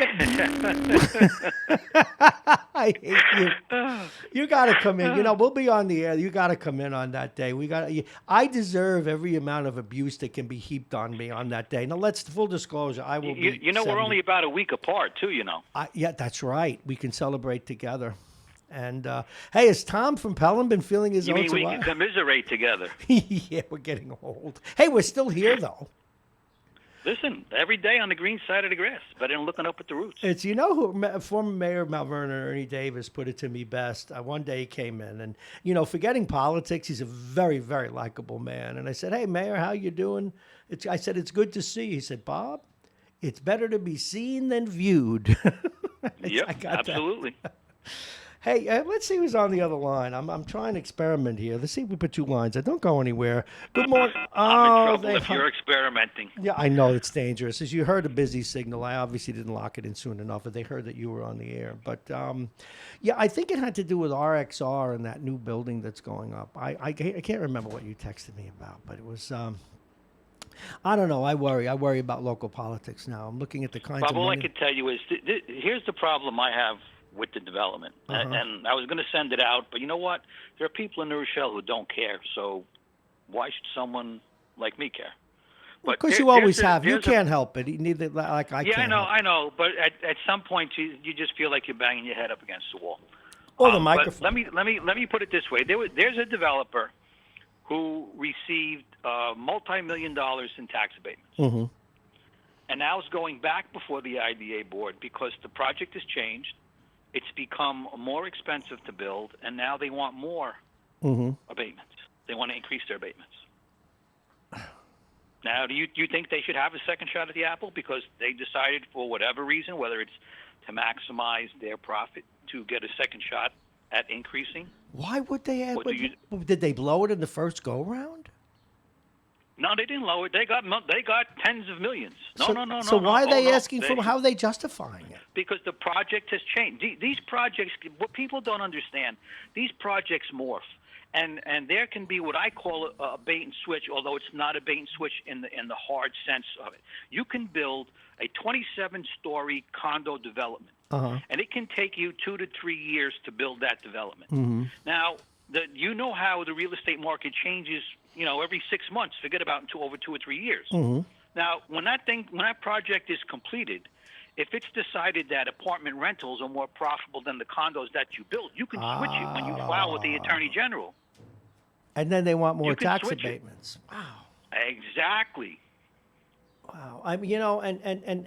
Sometimes I realize, and I'm not on one-sided on this, sometimes you got to do it to start development, and sometimes it has a big payout at the end. But, boy, people ought to be able to demonstrate it and put some guarantees in there, no? Yeah, but there are none. If you look at this is what I show people all the time. Okay, the idea of having the IDA is also to bring in business, right? There's a commercial entity to it. Okay, now look at Avalon 1, and that was the very first one. Okay, it's been there the longest, 20-something years. On the first floor is all commercial. When they first opened up, they had 2 buildings, 1,000 units. They had a dry cleaner at the very base of that building. Now, 1,000 units up above.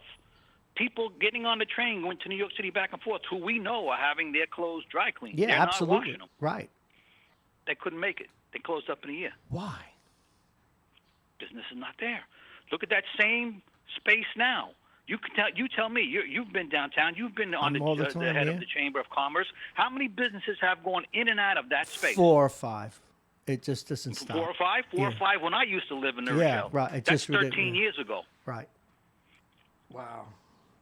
I think you make your point way too well, I'm afraid. And the worst part is there are no clawbacks when that commercial property is not realized. Well, I'm hopeful. We spoke with Ivar Hayden the other day, and they're trying to deal with the new developers to get more reasonable about rents and everything else. Because if you take a drive now through downtown, there are a lot of empty storefronts. Just remember this, Bob. Yes, a developer can get just as much, quote, and I'll say profit, from having an empty entity and taking it off his taxes as he can from filling it and collecting the rent.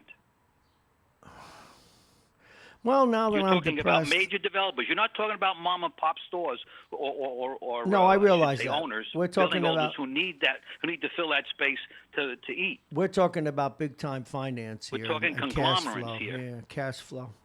All right, thank you very much. We're going to see if we can get Tom on as well. Thank you very much, Anthony. Thank you for the call. All righty. He wanted to see if we can reach out to him. I'm going to put him on the hotline here. Let me see. We're going to get him. He called in. He didn't want to hold, but we'll get him on the phone. I got to make this mic stretch back a little more. It's their turn to gloat, and I've got to let them do it. All right, you know who this is, right? This is Tom from Pelham, and we're going to get him on if we can.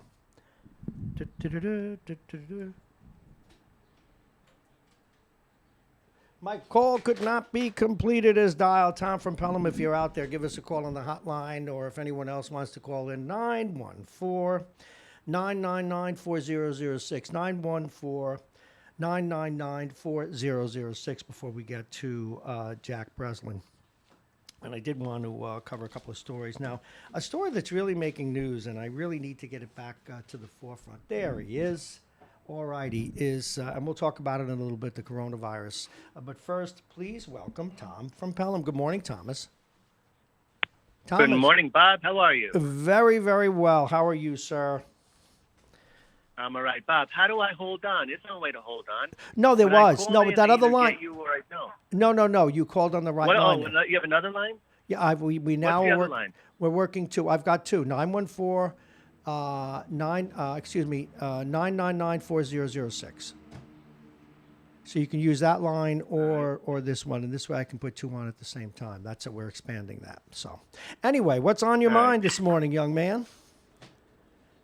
I listened to Mr. Edelman and I listened to Mr. Marrone. Wasn't that fun? And I don't know why Mr. Marrone doesn't ask Mr. Edelman.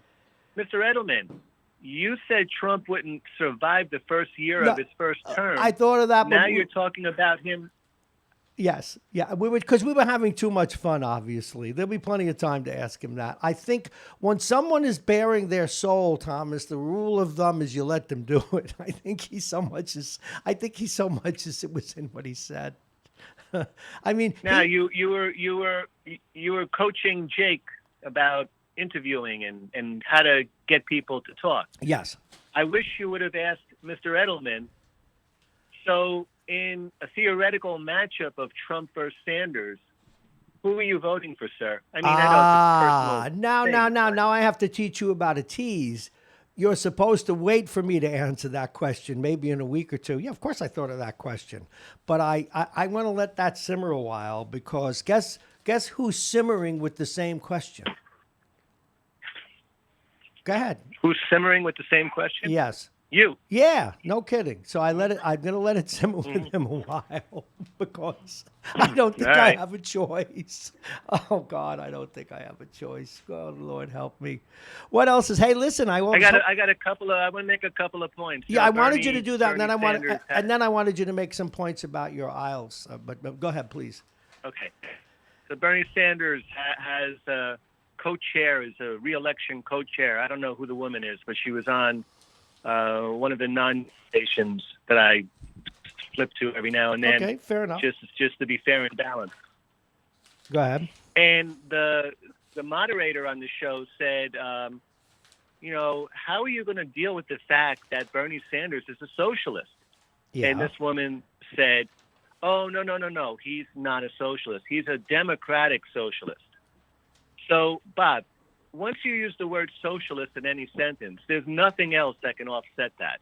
The man's in love with Castro and Cuba. That's the thing, and to hear that come out of. In fact, there's a piece Rich Lowry wrote in the Post today about that. Sanders loves of America's enemies. He's dead in the water, unless, of course, as Mike said, those young people vote for him. He can't win, and a lot of people who don't like Trump are going to vote for Trump. Now, speaking of the word win, since when is the word win in any vernacular of a socialist? I'm going to win. I got more votes. I won. No, you're not supposed to get more votes. You're supposed to divide everything up equally. Except when you're running for office. I saw you texted that one. But yeah, I just don't understand. I understand what people want. It's like, okay, steal Kate Upton away from Verlander, give me his $30 million in Kate. That's not life. I understand. Now that makes good sense to me. That's something I can. I dig that. That's good. I'm going to run on that campaign. That. I thought that you would. Give me another point and then talk hockey with me, please. You're one of the few experts who calls in, or at least fans that. Another point. Who would have ever thought that a major political party in the United States of America would be on the verge of having a nominee for president who is a devout socialist? Okay, now this is something, and I remember my very first day in now I wouldn't vote for him, mind you. You heard that, God. But One of the things we need in the United States is more choices. People should get a chance to reject socialism. Our country, our flag, what we stand for, what I worry about is all voices must be heard. And to reject them is fine. To not consider them is un-American. Well, and so I hear you, but I didn't think I'd see it this soon either. You want to hear something that makes no sense to me? You had Mitchell on the other day. Yes. Yes. Mitchell is a socialist, right? Mitchell's a socialist, correct? Yep. So in 2016, who was he backing when they came to New York State and Bernie Sanders was on the ballot, Hillary Clinton was on the ballot? He backed Hillary Clinton? Mm-hmm. So he's a socialist. He won't even back you got a chance, 1 in a million, one in a zillion shot. Yeah, but he didn't. He knew that Bernie could. He knew that Bernie couldn't win. You're gonna wake him up out of his slumber now. He knew that Bernie couldn't win. Bernie could have won, Bob. Bernie would have won easily had he not been cheated. The superdelegates. He would not have won. He would not have beaten Trump. He would not have beaten Trump, in my view. Bob, all you have to do is go back and look at the early states and who was winning and how many votes were coming in. I remember that. And in the break, Bob, because the Democrats, it's not a winner take all like the Republican primaries. So they were getting broken up, and in the superdelegates, in the back, were all in Hillary's side. And it was a very unfair. It wasn't and Thursday, fair. Good. I'm glad it wasn't fair. I'm glad Bernie didn't win. When it comes to party caucuses, they should put up the strongest. They should put up the, everybody. You don't want it, Bob. You're glad it wasn't fair. You were glad. You're the one who stands on fairness. No. I understand. I stand on fairness within the law. Now, if they broke laws, that's one thing. If they, in their party caucuses, engineered it so that they get a candidate that can win, I wish the Republicans had done it too. But that is my own hypocrisy. I'm just telling you how I feel. Well, yes, it should have been fairer. They cooked the books, no question about it, because they knew Bernie couldn't win. But that's my own hypocrisy. I'm worried about the coronavirus. You shouldn't. I'm worried. Well, Bob, this was manufactured in Wuhan, China. This is not something that occurred naturally. It was a biological disease that somehow got out into the mainstream, either through somebody who brought it out, a physical person who brought it out, or I'm hearing the animals that they were shooting up with this stuff, they then sold these animals to on the open market there in China, these animals, and then the animals become food products. I mean, I can't believe there was a friend of mine who went to China who told me that you can basically eat dog meat. So they're shooting up animals with I understand that it's very rough to chew dog meat. But anyway, go ahead.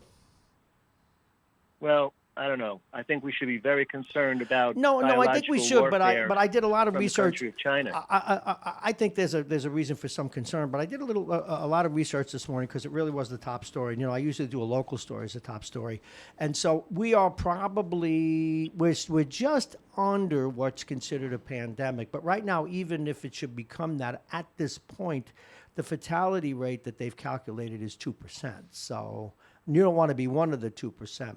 But again, this could get worse, and it continues to get worse. I do think it'll become a pandemic. The question is, which means it's in several countries all at the same time. The question is, at what point will it peak? Nobody knows. But it is going to get worse. That's pretty clear. It's cause for major concern. Well, next thing is my major concern is what happens tonight between the Rangers and the Islanders. I actually, in my heart, I gave him my picks. I gave him the Rangers because that came from the heart. I still think the Islanders are a better team. Did right? Yeah. Well, this is one game in a run to the finish line. The Rangers have come on strong. Their rebuild has been quick and effective. I'm very impressed. But you can't give up. There's a shame their goalie got nicked up. I'd love to see Lundqvist in goal tonight. I know that's not going to happen. You're going to get Georgiev. Yeah. Andy Green was a solid pickup. When they lost Adam Pelech, the team started my religion to have here. problems. Andy Green, Mr. Stahl on the Rangers, and notice they got rid of Sky and they kept Lindgren. You cannot give up 40 shots a game and win. You could have a ballerina the size of King Kong in the net, and he can't give up, or she can't give up 40 shots. He can't do it. And that's why the Isles win, because they're well coached. So now, what did you think? What did you think? They did add offensive punch with this player they got from Ottawa. Yeah, he's pretty good. Daniel. Yeah, he's pretty. 24 goals. He comes to the Islanders with his 24 goals, and now he's a leading goal scorer on the team. Hey, did you see Derek Brassard get hit in the face with the big pizza? I did not. I heard I did see that. It was a glancing blow. It was. I don't know. It didn't look like when who was that famous race car driver who has a son who did well, who was killed. Yes, the Terminator. Oh God, come on, Robert. But I know what you're talking about. Go ahead. So remember when his car crashed? It just didn't look like very much compared to what other crashes look like. Absolutely. And he died in that crash. Yes. That shot that Pulak took that bounced off, I think it was Brock Nelson's skate, came up and deflected off the side of Brassard's head. Oh, okay. Didn't look like very much. It didn't look like very much. That thing is a he rock. He went down and stayed down. Oh, it's nasty. Yeah. When my coach used to call it the big pizza, and it stuck with me. I remember, Vince, who's on in the morning, big hockey fan too, comes on with us. Vince was never heard of him. Vince was in the net. This goes back 50 years, almost 45 years. And I went to block a shot at the point, and thank God it was at an angle, and it didn't hit me square. I wasn't wearing a mask or a helmet at the time, but it hit me, if you will, and I'm trying to show the angle here. It went across, chipped a tooth, and smashed my lips up pretty good. And you think Vince was saying, how you doing? He's saying, get up, as the puck flew out of the rink. He was encouraging you. Huh? He was giving you encouragement to get up and not feel the pain. Listen, my guest just came in, so I got to get to him because I got 20 minutes with him today in a packed schedule. So, Thomas, thank you very much. 1 more second. Yes. Bob, 1 more second. Kiefer Bellows is going to be a star. Yes, I think so, too. Kiefer Bellows is a good hockey player. Okay. All right. Thank you very much, Tom from Pelham. Take care. One of my favorite guests is in the house. In our jam-packed schedule, we moved him up these last couple of weeks because he's been doing an early class, but he'll be back in his other 9 o'clock spot. When is this class over, Professor Breslin? Actually, I have a meeting at 9:30. So. Oh, okay. So we'll get you out of here at 9. We have someone temporarily in your place, but no one can take your place at 9. Oh, well, thanks a lot. But nice to know. Then you will be. Well, no, we like you here. Look, you all nice. And do you have to wear a tie when you teach, or is it only for meetings? No. Way back when, my 4th grade teacher, who I also had for a little bit of 5th grade, and then we moved upstate, Elaine Niffen, Lord rest her. The Nifster. She said to me, "You are to wear a shirt and tie every day." And I go, well, she goes, "I don't care what the other ones wear. I don't care if they're walking in gym shorts. You are to wear a shirt and tie." Why? Why you? Because it is a business. No, not me individually. Oh, okay. But to set a tone. Her idea was, what she taught in elementary school, people, the gentlemen came into class, the teachers, with a coat and tie, the ladies' business attire. And, okay, that was the 60s, the 50s and 60s. But she said it is a business. This is your job. You are to set a business tone, and that is my attitude. Doc, if I may. Everybody else can dress the way they want. I walk in every day with a shirt and tie. Well, I do like that, actually. Whenever I go to meet, like on business with someone, you'll see me here. I'm here with a shirt and tie. I was raised that way. Now, I went to Catholic grammar school where I had to wear my little SJE, St. John the Evangelist tie.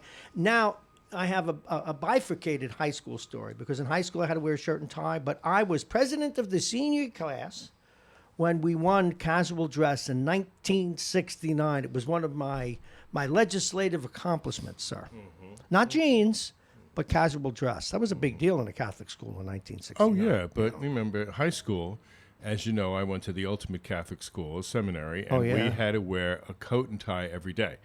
The parents had to go out and buy this stuff, buy a wardrobe. I mean, we only had like 2 suit coats and a suit or something, a couple of pairs of dress pants. Do you find that helps you now? But for example, I can wear a suit and tie on a 95-degree day, and it doesn't bother me because of that. Doesn't bother me at all? Yeah. So, no. All right. And by the way, we got to him early because he walked in, and it's always a pleasure to have him. He is, of course, Dr. Breslin, but Jack Breslin, Professor of Mass Communications and Ethics at Iona.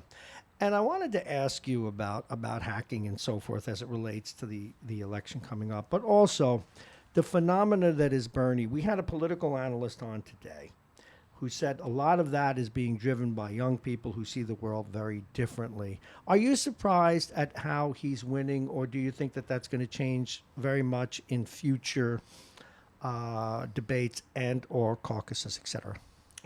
I think a lot of this has to do with the media's perennial obsession with the horse race approach. Mm-hmm.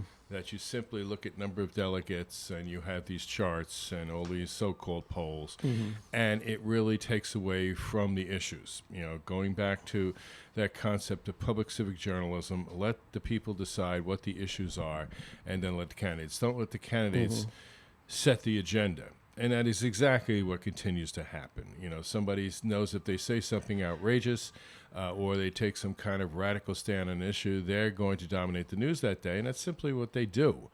And then who's ahead simply by these polls, and can you really predict who is going to be the nominee for president in due respect to the fine folks in Nevada and New Hampshire by two small states?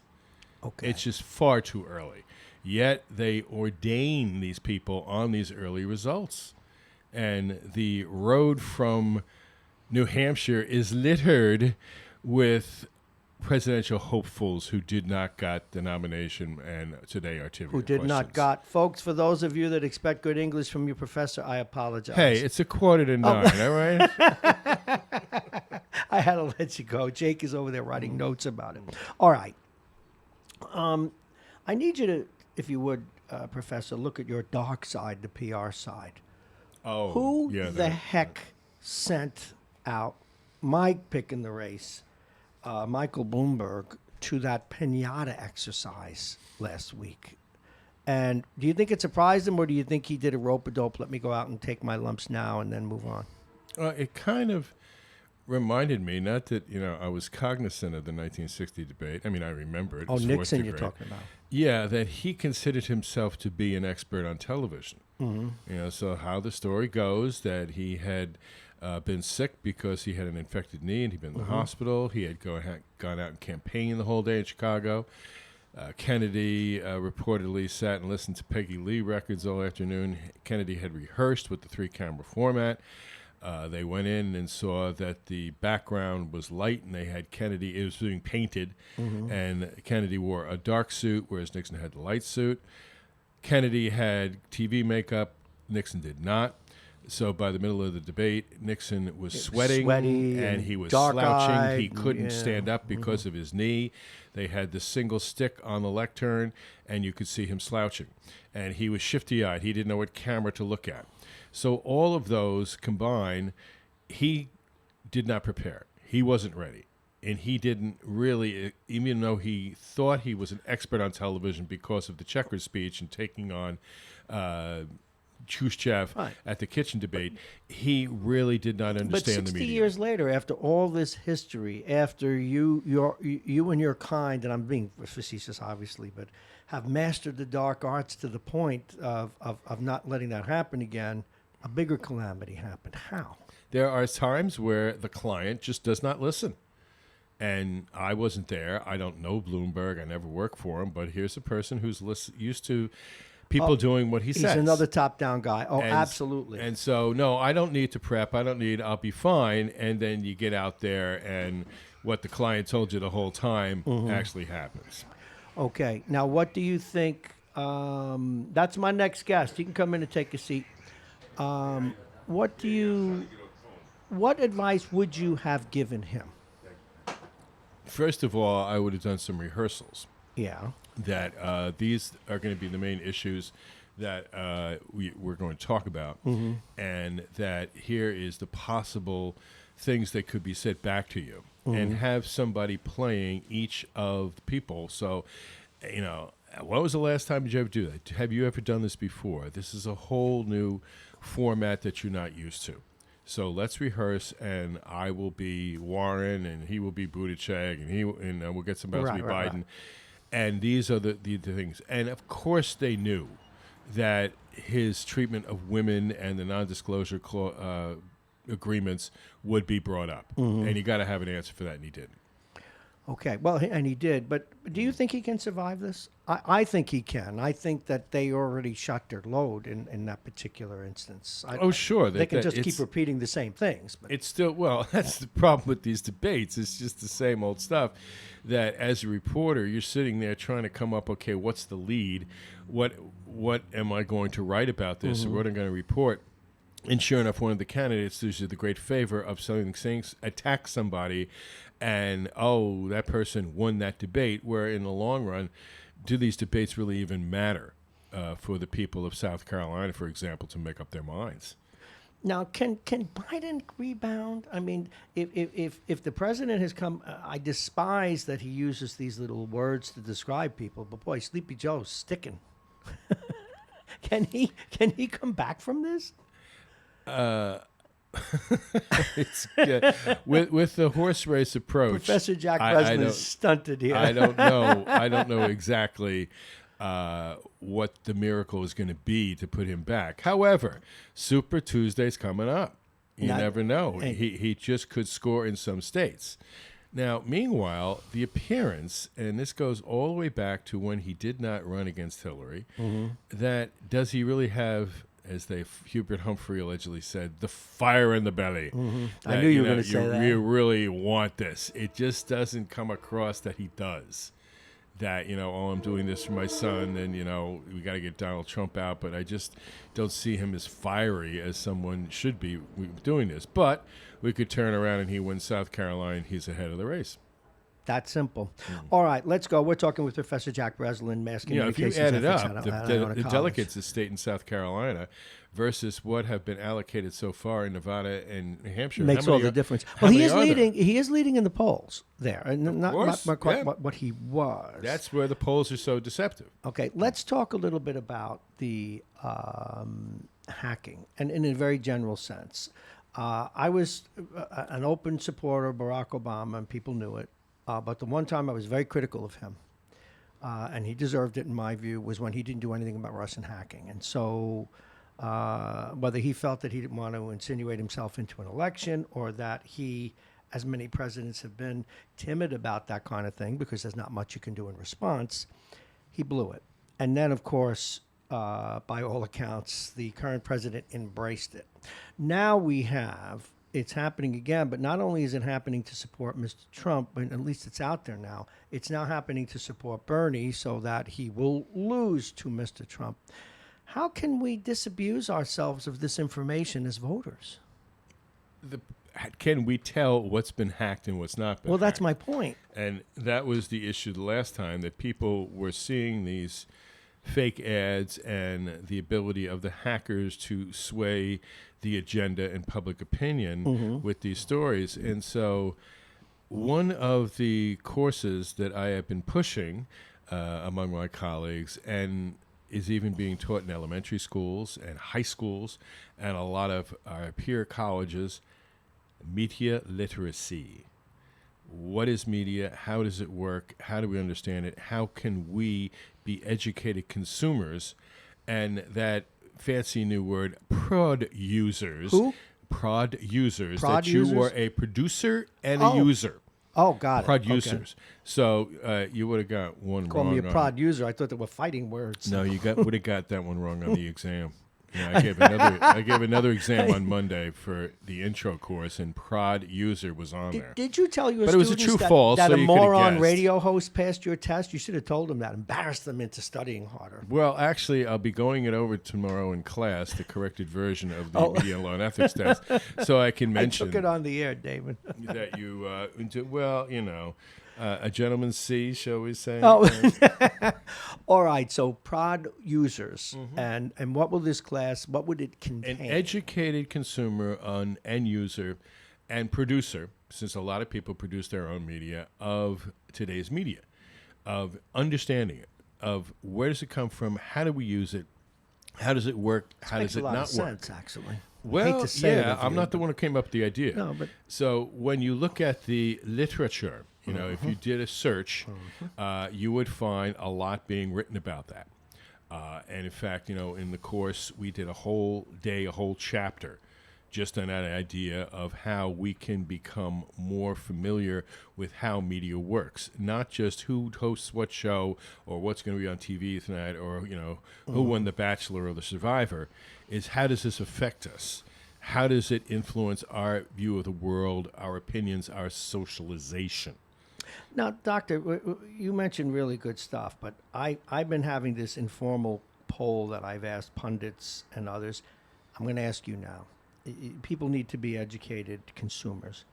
How many Americans, oh, please God, I'm sorry, I have to ask this, do you think really understand the difference between a Republican form of government and a parliamentary democracy? Not many.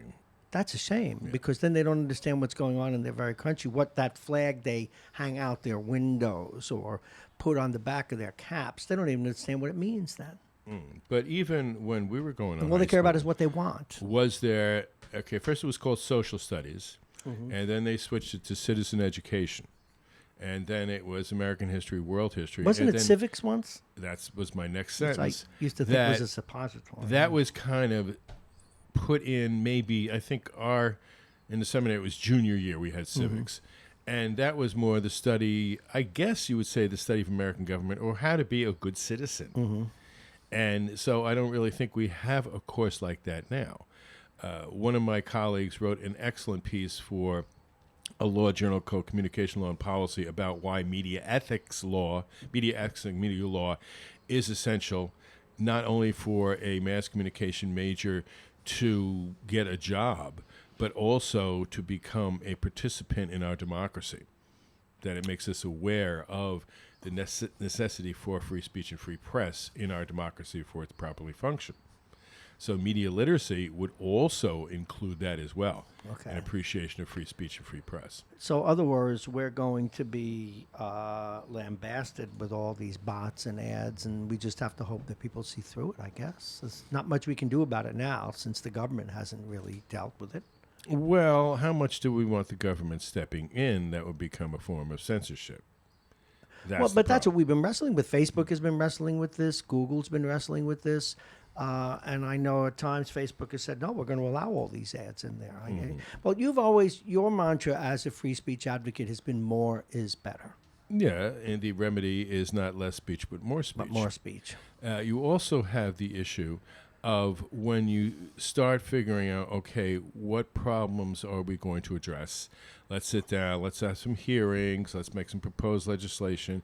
It goes through the two houses, the president signs it, it doesn't have signed. If it doesn't, then we have to go back and we have to override the veto.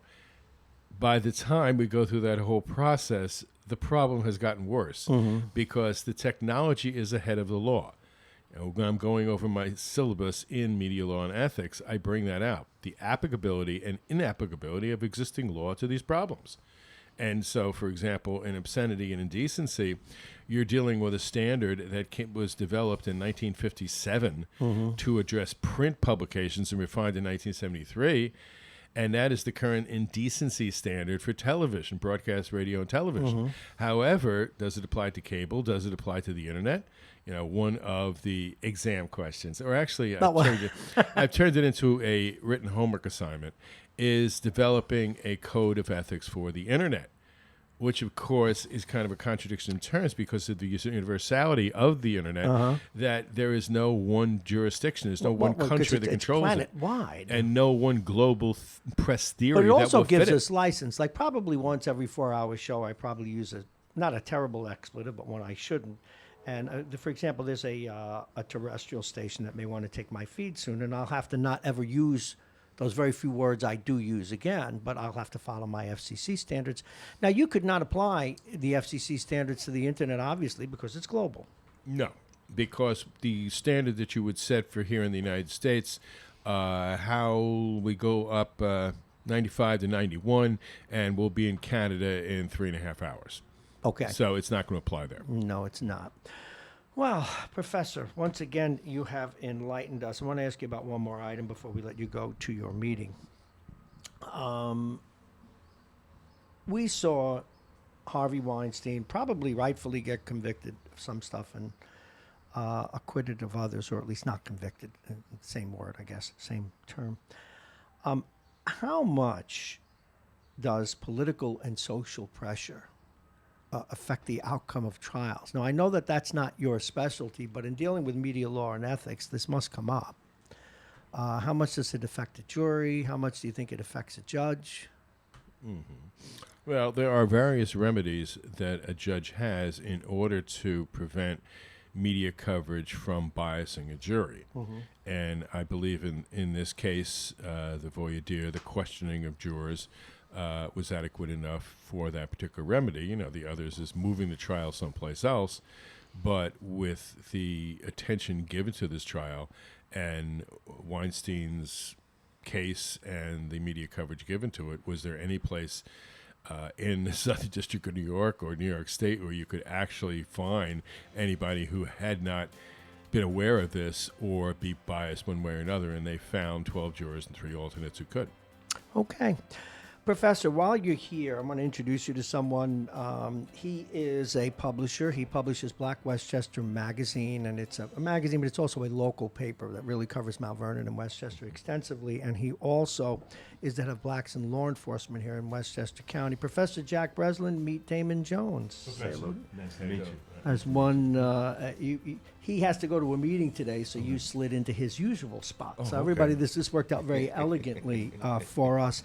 Professor Breslin, as always, next week, will you be back on your usual time? We're good for 9 next week. Okay. Well, thank you very much, Professor Breslin. As always, folks, we're going to take a break, and we will be back with he's scheduled for 9:05. We will be back with the aforementioned Damon Jones. Now, last time we talked to Damon, and this is why I'm going to hell.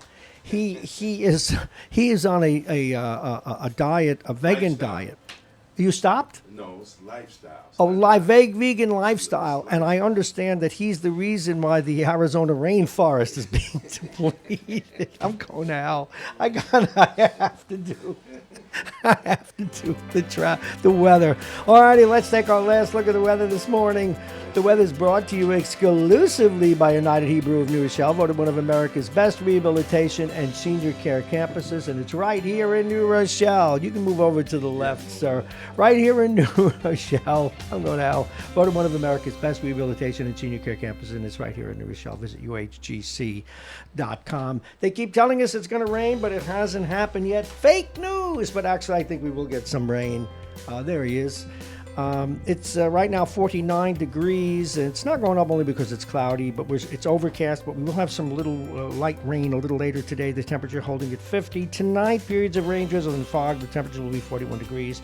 The wind will be out of the northeast 5 to 15 miles an hour. Now, Wednesday, cloudy with light rain off and on. The temperature 47. Now, Thursday, it gets interesting. It'll be windy with rain early, then mostly cloudy. The high will be 48 degrees. The overnight low will be 26 degrees. And this top of the hour, the 9 o'clock hour, is brought to you by United Hebrew of New Rochelle, the top-rated campus of senior care. Visit uhgc.com. Also brought to you by Aging Issues Management. Their partners, Aging Issues Radio. They have a whole communications wing. The law firm of Pena and Kahn, plug-in virtual reality, and Dominic's Fine Cigars. And with his vegan lifestyle, we don't know if he does, but if he wants a cigar, Damon Jones can go to Dominic's Fine Cigars, licensed retailer with a big selection, including Arturo, Fuente, Padrones, and more. Dominic's Fine Cigars, located on Boston Post Road in Larchmont. And today's long-form interview, a man we've spoken with many times. We have his colleague, A.J. Woodson's, on at least once a week, but since there's always so much news breaking in Mount Vernon, sometimes he's on 3 times a week. And we're glad to have him. Now, a little bit about my guest. He's been a corrections officer for several years here in Westchester County. He is a businessman. He's a publisher. In fact, I love one of his businesses. It's actually his wife and daughter's business, but Cupcake Cutie, down in Mount Vernon, over in Mount Vernon. He is the head of Blacks in Law Enforcement here in Westchester, and he also is a a publisher, Black Westchester magazine, which he runs along with A.J. Woodson, someone you've all gotten very used to and familiar with. Please welcome to the broadcast. We're a minute early, but we like to rock that way. Please welcome Damon Jones. Damon, good morning. Good morning. Good morning, It's good Bob. to see you again. Yeah, man. Yeah, Yeah. You're just coming off a shift. Absolutely. And nonstop. how's nonstop. let's get people warmed up to you. How's the vegan diet going? And Good. what about that rainforest that you ate? Good, man. I went to the doctor in December. Uh-huh. My blood pressure is down. My cholesterol is down. My type 2 diabetes. I'm 4 Yeah, points. you mentioned that. That came Yeah. late to you, though, didn't it? You Yeah, didn't- you very know. late, and 4 points away from coming off my medication. Oh, that's wonderful. Yeah, it's Now, a I never beautiful thing. viewed you as heavy. You always had a great like a Right. linebacker, so even actually a lineman. But Well, what's your height and weight? I'm right now. I am 242, 6'1". When I started corrections in 1990, I was 180 pounds. Ooh, okay. You know, a couple of injuries. Being inactive, I was out of work for like 3 years. That really blew my weight up.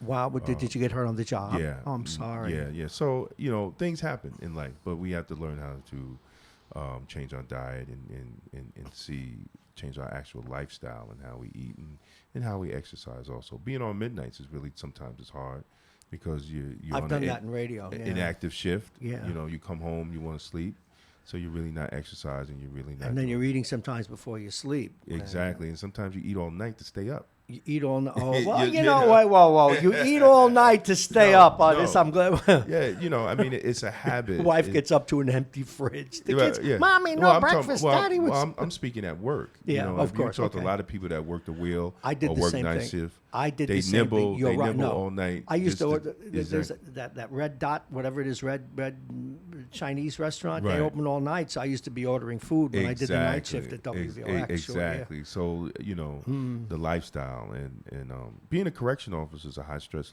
No, job. you think? The average lifespan is 58.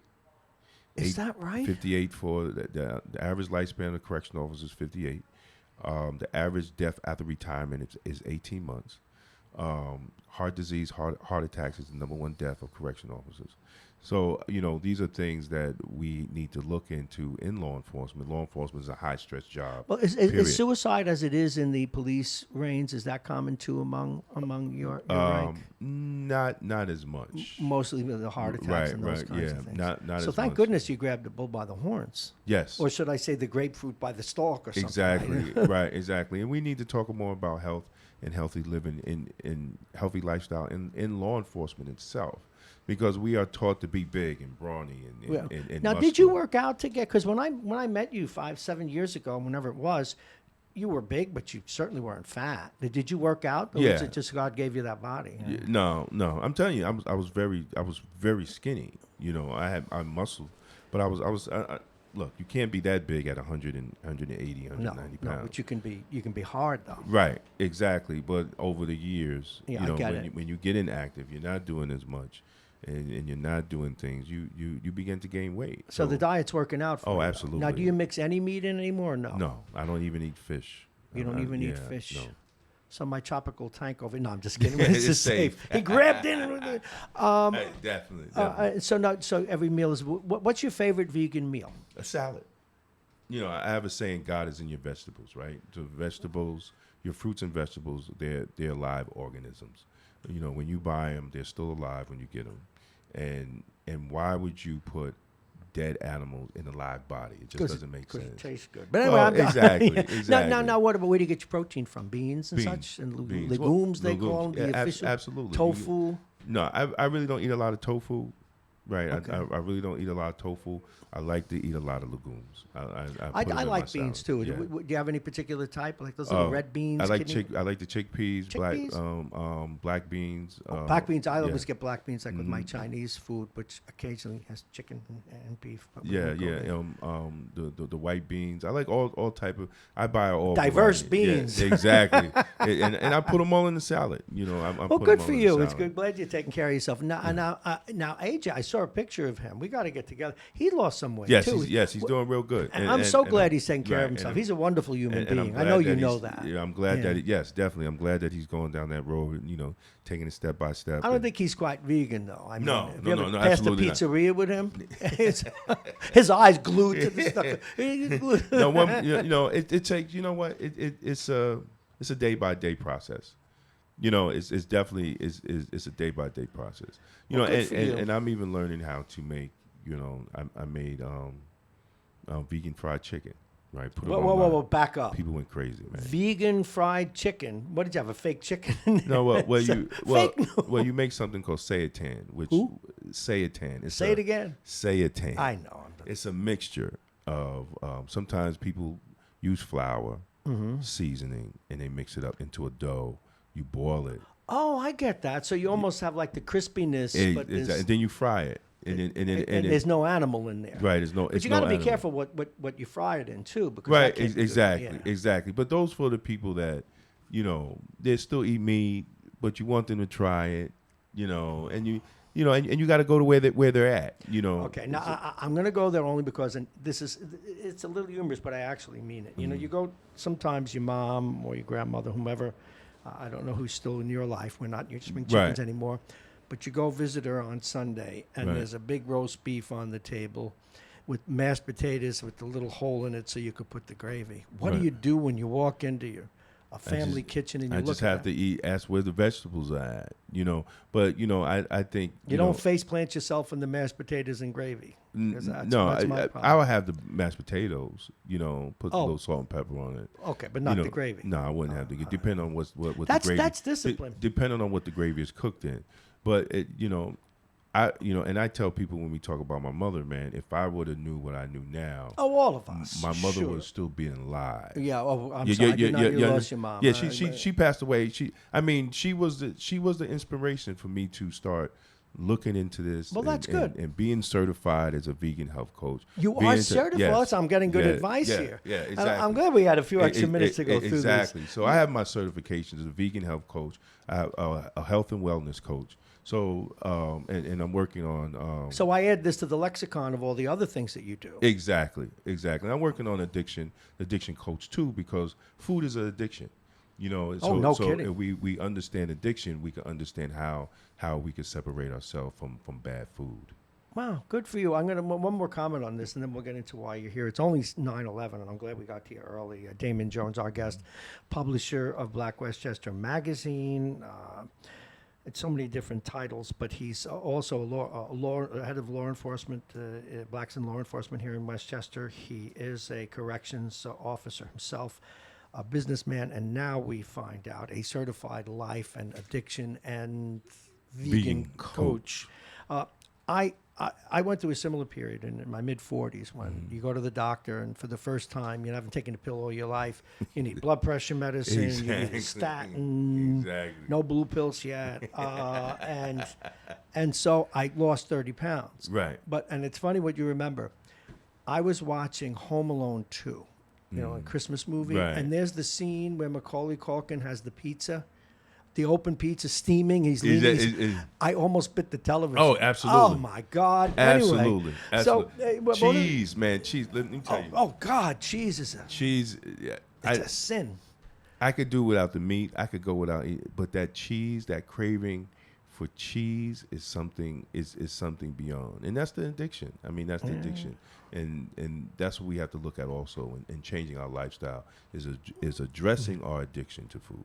Wow, good for you. Well, let's segue into the reason you came to see us today, but also as part of your life as a publisher. I mean, you already know this, but kudos to you and AJ. He's on at least once a week, but lately with breaking stories, Right. the new mayor going through our trials and tribulations. Right. There's always something going on in Mount Vernon.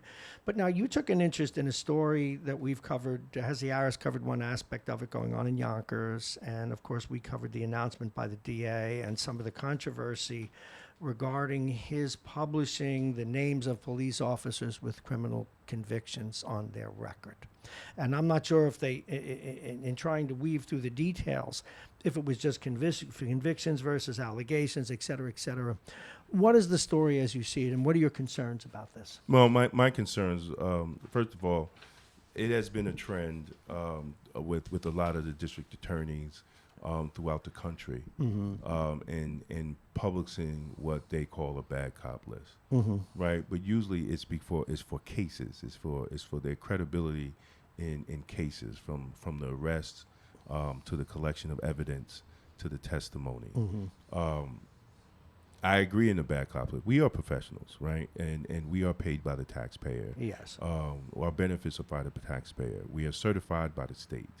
And if we want to call ourselves professionals and we are public servants, it should not be a problem when those who cross the line, who violate policies, procedures, and training. I do not believe personal issues should be bring forth of a DWI or a domestic issue or anything like that, because that's that man's personal life, and things happen. We understand things happen. That does not take the credibility from away from the law enforcement in doing his job. So now, if we're talking about police brutality, if we're talking about perjury, if we're talking about falsifying reports, if we're talking about those issues, yes, they should be held accountable. But the list, from what I gather, wasn't. It didn't come up to that when we were talking about those issues. Because if that was the case, we all know a lot of officers that should have been on the list, but they're not. Right? If an officer caused the city $3 million in judgments and lawsuits on police brutality, why is he not on the list? You know, so we question that. We do believe that there should be some type of lift of accountability if we call ourselves professionals. But we also just don't. Well, you are professionals, right? Isn't it? For political reasons. Of course. If you throw out a list, now we're getting there. All willy nilly. And then your person in charge of intelligence is on the list also, then you didn't get the proper intel for the list in the first place. You know, so I think that was I think it was good intentions. It was around political, and he rushed it, and he made himself look like a fool. Did he amend it since? Has he qualified what he did? For example, did he say, gee, I should not have done X and only Y? Not to my understanding. And we don't even know what the criteria of the list. So what is your criteria? What is your criteria to get on the list, and what is your criteria of when you go through these incidents to put it on the list? How do you judge to put it? I mean, that wasn't none of that was explained. Well, that's a slippery slope too, because if you're doing it by the type of conviction, for example, felony versus misdemeanor. Well, if the officer has a felony, he shouldn't have a job. Okay, now that's number one. Okay. So if you have a felony, you shouldn't be working. Okay. So usually, if there's any type of incident, it will be dropped down to a misdemeanor. I see. So you couldn't do if you did it by that though. Now you also are including some of these DWIs, which can be felonies if someone is hurt or right. Or injured. Exactly. Let me flip this a little bit. How because you've said both. How would you see this list if it were up to you? Well, the first problem and as someone who represents men and women in your field. Exactly. The first problem is there is no civilian complaint review board in not one of the 43 municipalities in Westchester County. So how do you gather evidence from the list? Right? Because when New York City, when the DAs from the 5 boroughs, they gather their evidence from the CCRBs, right? These are the cops that we have. We found credible complaints, right? Either violating someone's rights or violating policies and procedures and training, right? There's no mechanism in Westchester for that. Now there's not one. Mount Vernon has it on the books because I played a role in helping in formulating it. Yes, Councilman Johanna Edwards and former Mayor Andre Wallace. But they haven't appointed anybody. But they're the only one that has it on the books. No other city has a civilian complaint review board.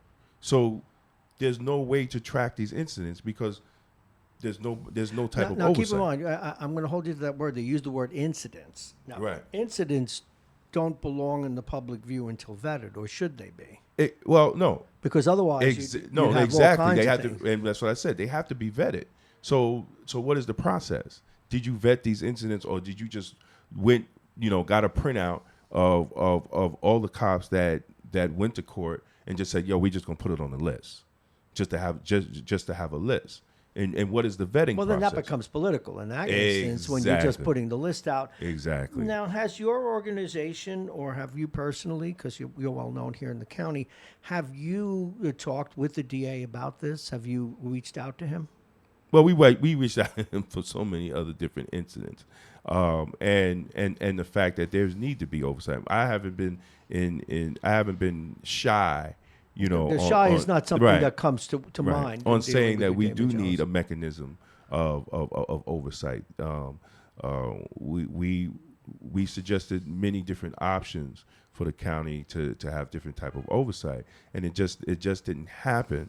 So now our question is this: if we're in a progressive county that is basically by Democrats, and, we have a Democrat legislative, we have a Democrat district attorney, We have a Democrat just about everything. Exactly. Why do we not have a mechanism for oversight when officers violate policy, procedure, and training? Hold that thought, because you've got three different issues, as I see it, that need to be coordinated to make this kind of accountability work. And I remind people, we're talking with Damon Jones. He's a publisher of Black Westchester Magazine, but he's also the head of Blacks in Law Enforcement here in Westchester County, and cares a lot about the rights of officers at the same time. So you have a tightrope to walk here because of your different roles. You are a member of the organization. You want these professionals held accountable, but you also don't want them to be the victim of capriciousness. This is a this is a tightrope you're on. Well, it's not really a tightrope because I have a captain at my job. She says you always have to remain professional. Right. Even when there was some times when I wanted to act out of my emotion. Sure. You always have to remain professional while you're doing your job. Right. Right. So if we are following policies and procedures and training, and we are those professionals, we should have a concern when those that don't. See the problem. My problem is with law enforcement is that the good ones don't talk about the bad ones. Well, because you've got that classic loyalty. Well, that's the problem. See, that's the problem. I understand that. And then they want to get mad when they say, "Well, it's a war on cops." No, it's not a war against law enforcement. It's a war against the bad ones. See, if we don't want people to paint law enforcement in a broad brush, then we need to say that's a bad one. No matter what job you have, wherever you at, IBM, whatever sector you're in, when someone's not supposed to be there. Of course you do. You know when someone not supposed to have that job. But this, Damon, this is an issue even in society at large. Whether we're talking about gangers, if you get stitches, snitches get stitches. Right. Whether it's in Major League Baseball now, people don't want to, speak out. How do we get the righteous to speak up and segregate? And bad choice of words these days, but to segregate the bad from the good. That's the very difficult thing to do, because even if someone complains about crime in an inner city area, they can be accused of being racist when they're not. Exactly. You can be accused, or I could be accused of being anti-cop if I go after cops that are. So how, within the context of what the district attorney's doing, while it was good intentions, we know the road to hell is paved with them. Right. How do you envision this working, or do you believe we need a more firm criteria to do this? Because you want the bad cops outed, but you said you don't want the guy who maybe got a DWI. Exactly. Maybe we don't want him outed. How do we write that? How do we codify that? It falls on law enforcement leadership. They have to set the standard in their department on what they expect from their officers, no matter what department. I mean, I'm just not talking about police departments. No, police, I'm talking for everything. I mean, even in the private sector, it's up to your manager or your supervisor to set the standard of your division or your unit. Whether even in your military, the sergeant or the staff sergeant sets the standard of the platoon, right? So if we're not setting standards on what we expect from those underneath us, we are failing not only them, we are failing the community. You know, as you probably know, a mantra of this program has been one of the most important things in America not done well is middle management and rank and file. I'm not talking about the top dogs usually. Right. But when you talk about municipalities and we're talking about public service, that needs to come from a fairly high level. Otherwise, you have inequality across the board. No, exactly. But having said that, I want to go back to this because then you run into the whole issue of the news. The people who report the news and who scratch to dig up stories, they're going to do the DWI. They're going to do the domestic abuse. So how do you, if that's going to be reported anyway and you're coming out and you're putting a list of cops with problems, you need to be very clear on why you do that. No, well, yeah, but that's what I'm saying. And I mean, if a DWI is reported, get this officer help, right? Have the mechanisms in place to help these officers out. Well, yes, as they do in business. Right. But a lot of places they don't. A lot of law enforcement officers don't seek help when they need help because it's a macho thing. I know.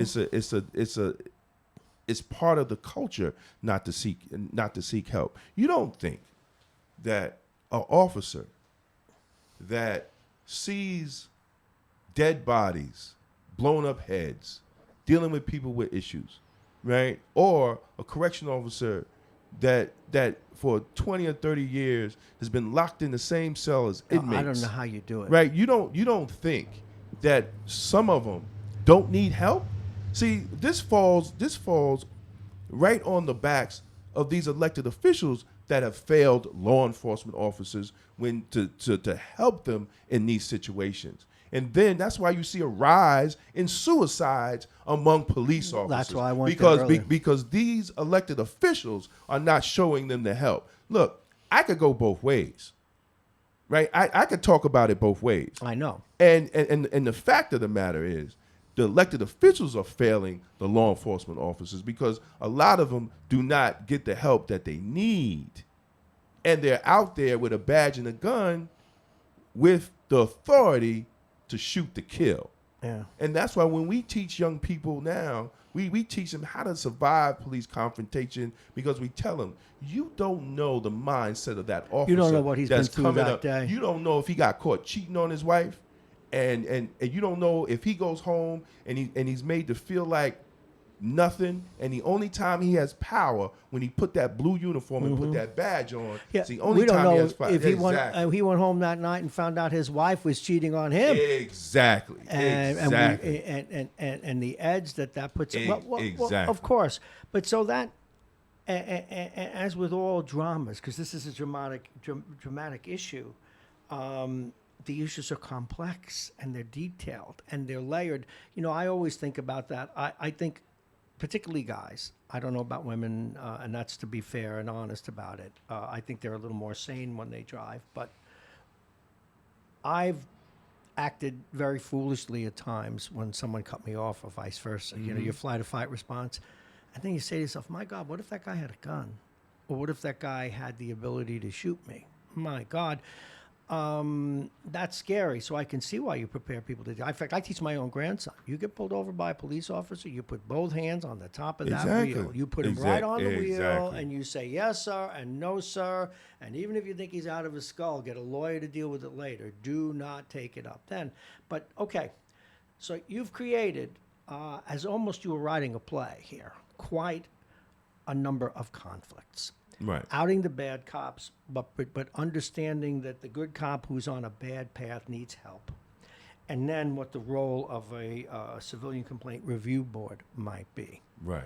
How would you, having had this come out, if tomorrow the district attorney says, hey, Damon, put together a set of rules for who we should out, if you will, but also what would be the surrounding support structure for the police officers who need help? How would you go about doing that?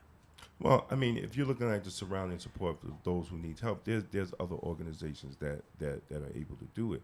You have to be able to give it, and it has to be confidentiality because nobody wants people to know. And then what some police management does when they find out that this officer is seeing a psychiatrist, they take his gun, right? So why are you taking his gun for? Because if he didn't show anything on the job and maybe he has marital issues or something like that, he needs to seek help. Now you're punishing him for trying to get better. Although there is this dynamic where, and whenever we have doctors on, they talk about it. Most suicides where a guy might or a gal might have waited it out, maybe gone to a hospital.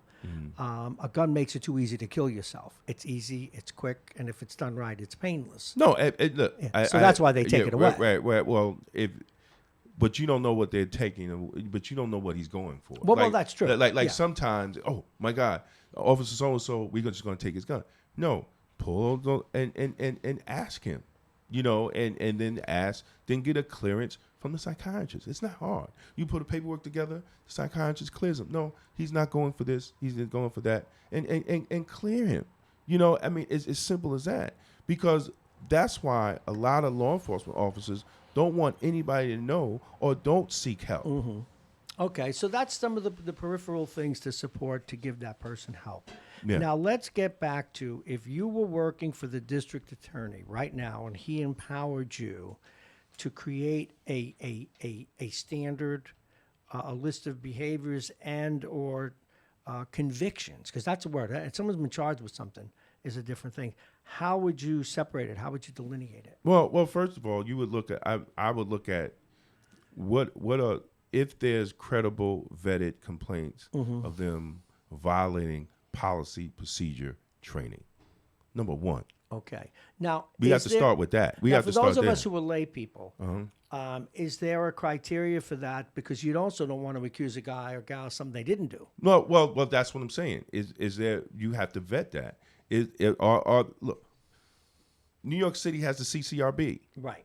So it's easy. Call the CCRB up. Give me the list of officers that was found guilty of the complaints that they was brought. Boom, you got the list. You got this. We don't have that mechanism.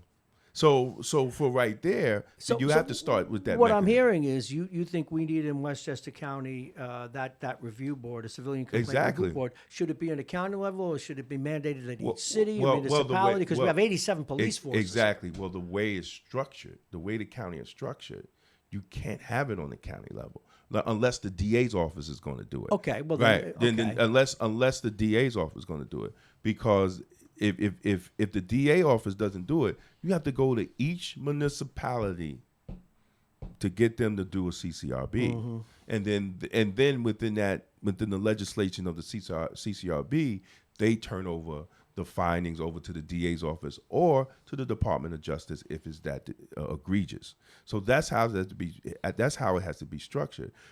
There is a national organization called NANCO, the National Association of Civilian Oversight and Law Enforcement.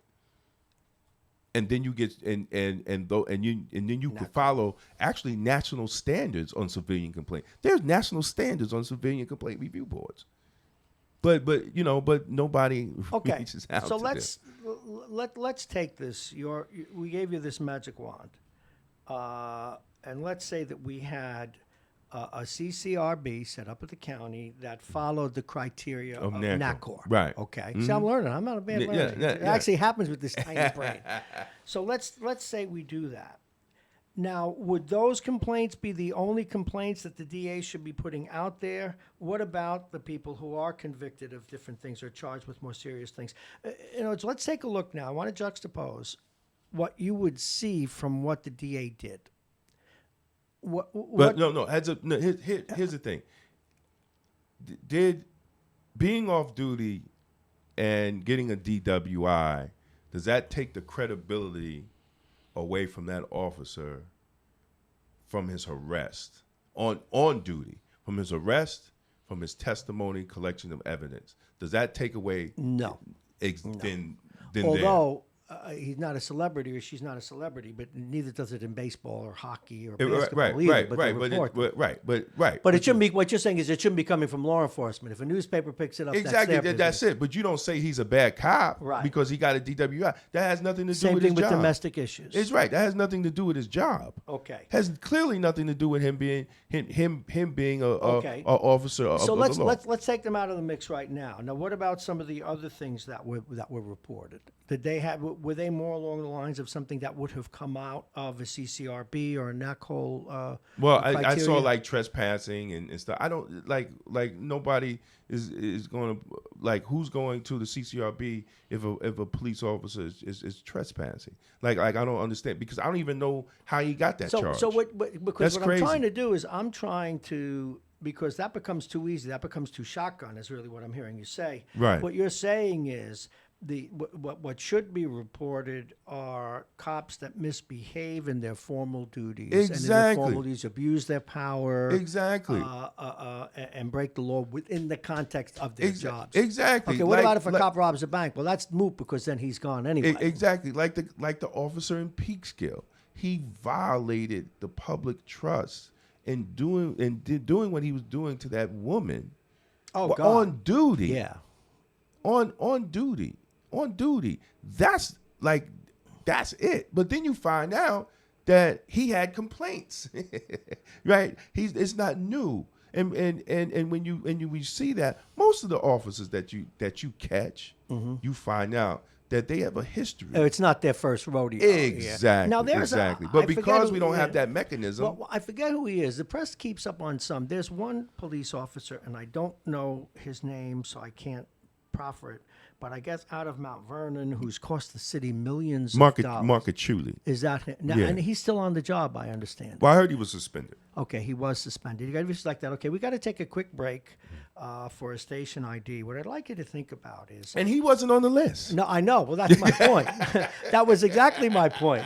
Now, I want you to give a little thought during break. Okay.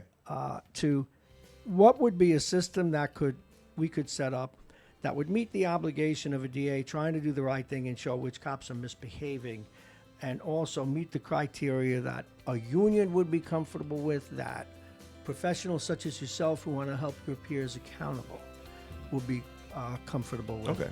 All while remembering that even as a publisher, you might have to report something you didn't like.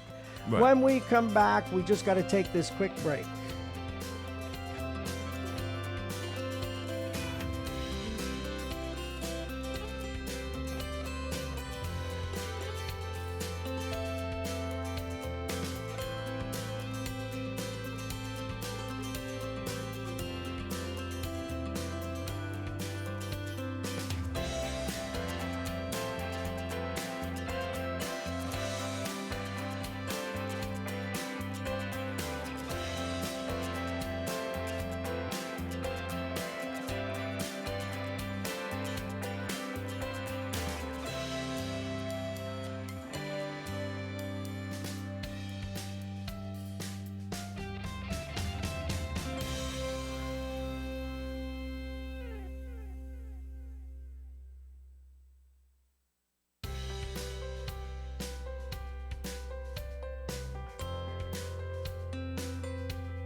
We're going to be back with our guest, Damon Jones, in just a moment. Our final, and I said it was our final before, it's actually the mid. We have to do the weather one more time.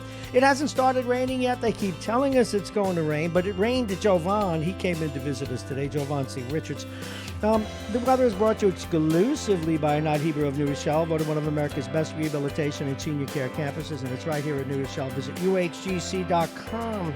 49 right now. We're supposed to have periods of rain. Light rain hasn't happened, getting up to 50 today. Tonight, periods of light rain again, maybe drizzle and some fog. Temperature getting down to 41. Tomorrow, getting back up to 47, but cloudy again with periods of light rain. Thursday is the interesting day. The rain ends early.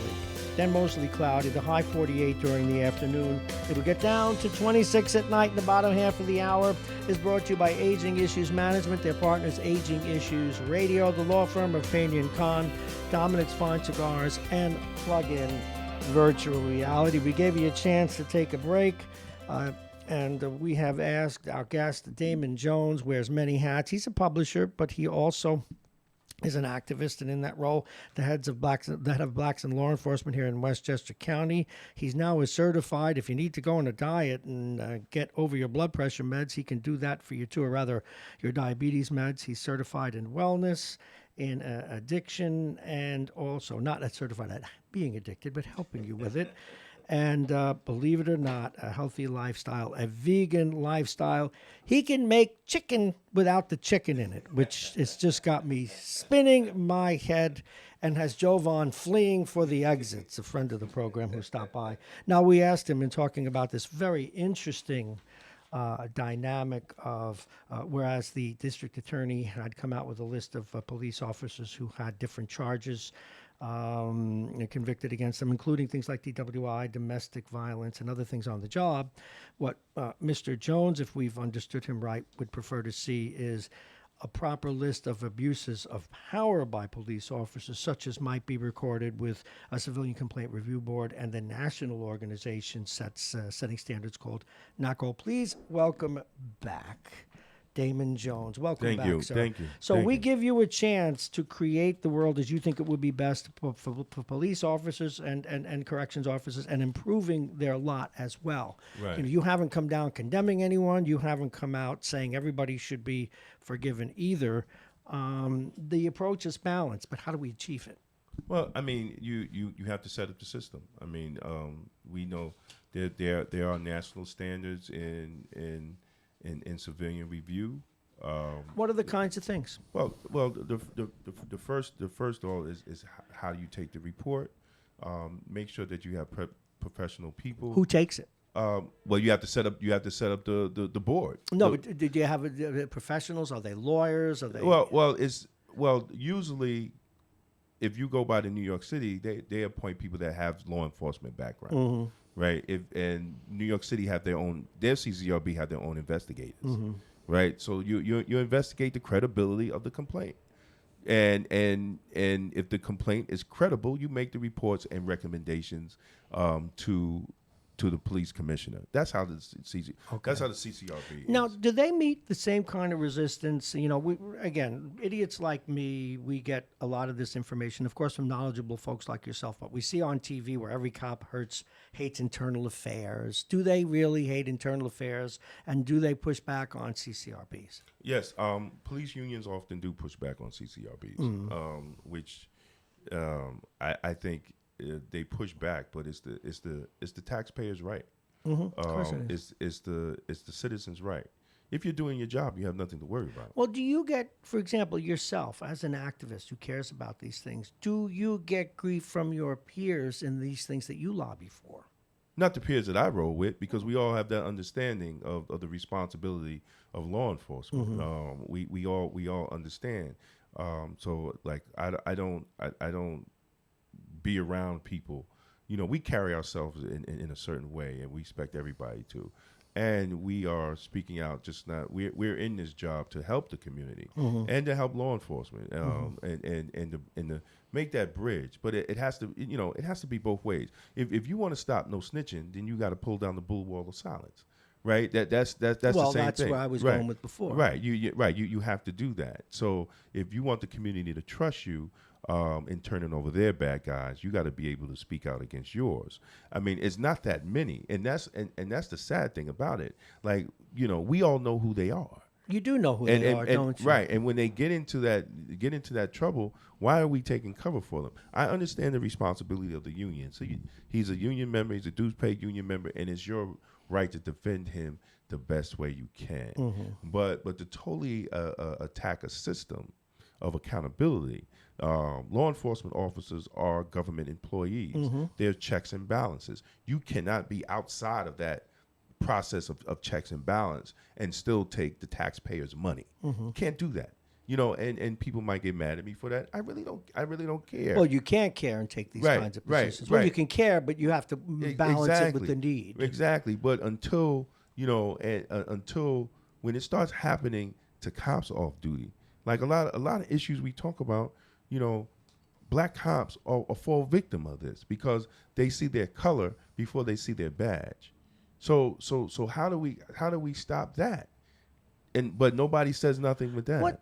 Being a black cop can't be easy, because when you go into your community, particularly if they've been mistreated or they have a bias against cops, doesn't the black cop often get treated like, hey, you're on the wrong side? And how does a black cop deal with that? Well, a lot of times, there's two ways you could deal with it. You don't care.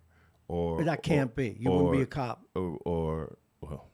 Like, look, someone told me black cops can't racial profile. The hell they can. Of course they can. Because they're getting the narrative of what a black man is from the department, right? And I'll tell you, some black cops will be harder on you than the white cop. I mean, and that's it's sad. It's sad Spike to say. Lee covered that in some of his movies. Exactly. So it's a reality to that. So how do we address the reality? Part of it is black law enforcement understanding their history. Black law enforcement understanding that people died for you to have this job. Being a law enforcement officer didn't start when you had the job. Mm-hmm. There were people that fought for years so you could be able to take a test. There are communities that march to see more black officers. Mm-hmm. But when you get in, you treat them worse than the white ones? Absolutely not. We have to have a responsibility. See, when I started, that's what my mentors was telling me. You have some black cops that don't even know the jail is named after a black man, Nordy Jackson. We don't even know our history in this thing in Westchester County, right? We don't even know our history that officers fought just to get promoted in this county. Mm-hmm. 2020, we have a black female lieutenant, one. And out of the 43 municipalities. This is 2020. Now, your boss is a woman, correct? In the No, she retired. corrections? Oh, she retired, but you work for a woman. Right. You retired. Well, now, obviously, you had mentors. Did you have white mentors too? Yes. Some good cops. Look, one of the people that made me want to be a police officer, well, two. They were brothers, Mike and Ray Turnbull. Mm-hmm. They were brothers in Greenburgh Police Department. Okay. They were my dad's club football coaches. Okay. All the way up from third grade, all the way up to ninth grade. Mm-hmm. Great people, part of the community. Now, back then, Greenburgh had one black cop. I'm sure you Greenburgh then. His name was Satch, right? Right out of Central Casting. And let me tell you something. I didn't get it till I got older, and I thought about it. Why he was hard on us. He was hard on us to keep us safe. Mm-hmm. It didn't dawn on me until I got older. Of course. And I started thinking, you know what? He was a butthead, but he wanted us to be safe. He knew every kid in the community. If something was missing, he knew who to go to. But you don't as a child. It was a different time, and you couldn't even police like that anymore. Exactly. But that's when we had where I grew up too. We had Whitey and Rocky, two tough cops, and sometimes they did things they shouldn't have done. Boot us in the ass, and right? You get home, or I'll call your mother. Listen, exactly. I remember. I don't know how old I was. I was just driving, mm-hmm. right? And I was out here in New Rochelle, and a family friend of mine, he's a retired detective from New Rochelle, mm-hmm. Andre Baker, mm-hmm. And and I get pulled over. I made a left turn when I shouldn't have made a left turn.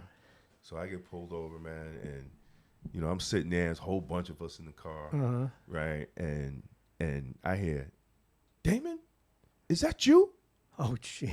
And I just, oh my God, Andre, and he was like, take your behind home. I'm gonna call your mother. That's exactly right. Oh well, I had the opposite happen, and this is a good one. One of the cops, Whitey was this real Irish-looking guy who I later got to know, and the other one was like your classic Irish and Italian cop, tough guys. So I was younger, obviously kid, and hey, Whitey, F you, Anyway, so fade to black. It's a few years later, and I move into this open hockey league. Where I'm playing in the best league in the region at the time. Yeah. And I'm in pregame warm-up, and I look on the other side, and who's one of their defensemen? Righty. And I go, know he's like, oh, Tommy Doyle, God bless, he was a great guy. And I said, oh, no, I got to go in front of we threw snowballs at these guys. And I said, oh, shoot. Exactly. And actually, in that very game, we both got hurt and wound up in the hospital at the same time for stitches at the same time. No, listen. But it was a different time. No, exactly. I know we can't go back to that. But we can still, look, we can still do it today. We can have great police and community relations. We have to have respect on both sides. I mean, there has to be the standards have to be set for the community, by the leaders in the community, the pastors, the politicians, and standards have to be set by the leadership in the police department. As I said with this case with this girl in Peekskill. Oh my goodness. And I talked to her sister. I had a long talk with her sister, and the point is, where is the outrage from law enforcement? Like, where is the outrage from the chief department saying that, what, these allegations is unacceptable. We don't have to say that he's guilty, right? But there's audio tape, so there's something happened, right? So we're saying, like, where is the law enforcement leadership that will condemn them actions? You can't stay silent on issues like this. What I'm hearing though from you is that we need something along the lines of what you've been suggesting. Now, how you're here, you're making your issue known in public, and I'm sure you'll do it in your other broadcasts and other stations and outlets, including your own newspaper. What needs to happen next? How do you get this started? No, the politicians have to have the testicular. But we got to get it on their agenda. You've got to get it to them. How many more incidents do we have to have in Westchester? Just in Westchester. I'm not even, just in Westchester. How many more incidents do we have to have till we have some type of oversight mechanism? How many more lives is going to be lost? How many more people are going to be called the N-word on tape by police? Right? How many shootings, unjust shootings of mentally ill people? Right? What do we have to do? Right? What do we have to do to get the politicians to push some type of legislation? What else do we have to do? Like what else? When is enough is enough? That's what we have to ask the people. And we have to ask the politicians. One of the things I still remember from grammar school is this one nun used to tell us: thought, word, and deed. You've got the thought, you've got the word. Now, how do you get it translated to action? Exactly. Now, again, you're doing your part vocally, and you Let me say this. Have you talked to legislators yet? I've been talking to legislators ever since. Because you've got a bunch real well down in Mount Vernon alone. Lyndon Williams. I've been talking to legislators since Irma Marquez. Remember Irma Marquez when she was body slammed in Yonkers? Yeah. So this is not a new conversation. Like, I don't even have to change a press release. I already got one from 10 years ago. I could just change the date. Same issue. Oversight needed in law enforcement in Westchester County. That's it. This is not a new conversation. This is a very old conversation. I've been having this, when King Jenkins was a legislator, we had this. Now he's deputy county exec. So now the county has a progressive, all Democrat. Mm-hmm. Make it happen. Yeah, even the last guy switched parties. Exactly. Make it happen. It's no excuse. Make it happen. You can't blame Republicans. Okay, but who's championing this? Anyone? One of them can. Has anyone done it yet? Absolutely not. They have no excuses. All the time, it was excuses. We can't get the Republicans to vote for it. That was the excuse that used to come from Lyndon Williams, all of them. Well, we can't get the Republicans. Well, there's no Republicans now. There's no excuse. It's interesting that you say that. There's no excuse. For many years, and Jovan, who visited us, we remember we were talking about this on a station we used to both work at. A lot of people would tell me how much the governor, and this is not to knock the governor, just the dynamic of politics, but how Governor Cuomo liked when the Republicans were in charge of the state Senate because he always had that out. Exactly. You know, Exactly. and this really screams to that. So what I want to give you a chance to do, because you came here with a purpose today, and I want to be sure you get it out there, is a lot of legislators listen to the show. It's a very political show. Tell them what you want, what you need. What's your call to action? Call to action is a oversight mechanism. Whether you wanted to come out of the district attorney's office, or whether you could, it was always talk for us to use the Human Rights Commission as a mechanism. Years ago, when I talked to Senator Andrea Stewart Cousins, her thing was because she was the one that created the legislation for the Human Rights Commission for Westchester County. Didn't know that. And police brutality complaints was a part of it, but they pulled it out because they said it wouldn't pass. So they needed the legislation to pass. I get that. Now, it's no excuse. It's no excuse that if you want to take the Human Rights Commission as a mechanism because they do investigate. The Human Rights Commission investigates. Of course they do. So why can't they investigate? Have you reached complaints? out to her since? Maybe it's time. Well, no, I haven't. She's a very powerful woman now. Well, she's going to say talk to the county legislators. I already know what It has to come from the county, right? The county has to have the guts to make that change in county legislation. But also people have to be educated about it. A lot of people don't know we don't have a CCRB, no active CCRB. I was not aware of it. So I do the news. Exactly. So we need to do that because there's no way he could have a proper list of officers that are not credible if there's no mechanism to follow complaints, vet complaints, and find out what complaints are credible and what complaints are not. You have to have that mechanism. If you do not have that mechanism, you're just making all this politics, right? That's all you're doing. You're just because you got pushed into do it, you rushed to do it, and now everybody's mad, right? Everybody, unions are mad. Everybody's mad, but nobody is addressing the issue that we are public servants, we are professionals. And we need to be held accountable as well. And those that go out here, violate the trust, violate policies, procedures, and training. I keep saying that. Policies, procedures, and training. If they go out and do that, we shouldn't want them working with us anyway. Well, if they're not doing that, you shouldn't. Exactly. There should if be they're almost, not doing for it, lack of a better word, almost a self-policing. Exactly. Rejecting If they're people that don't violating do the policies job. and procedures and training, we should not want them with us anyway. Don't come around me. I got 30 years. Do not come around me and you want to violate policies and procedures and training. Absolutely not. Stay away because then you affect my job. Okay. And also, and another thing I like to say, these elected officials, they have to start putting some type of mechanism into the collective bargaining agreement, which is the contract between the unions and the municipality. They have to start putting accountability in that. And on the state level, they need some type of police criminality law because we learned from Pantaleo that even though you violated policy, which got you fired, that killed somebody, it wasn't a crime. That's interesting. Wow. Hey, listen, first of all, I want to thank you for coming in today. Second of all, what's next for you? You got 30 years in this job. Again, we've said you're a businessman. You run a newspaper. What's now? Any retirement in the cards for you, at least for your... Well, I thought I was going to leave in January, but I talked to some people, and it's not feasible. I have to stay on 55. Okay. So I could get the full credit. You're a young guy still. Yeah, I have 4 years to go. 4 years to go. Yeah, Right. so once... Yeah, I remember 55.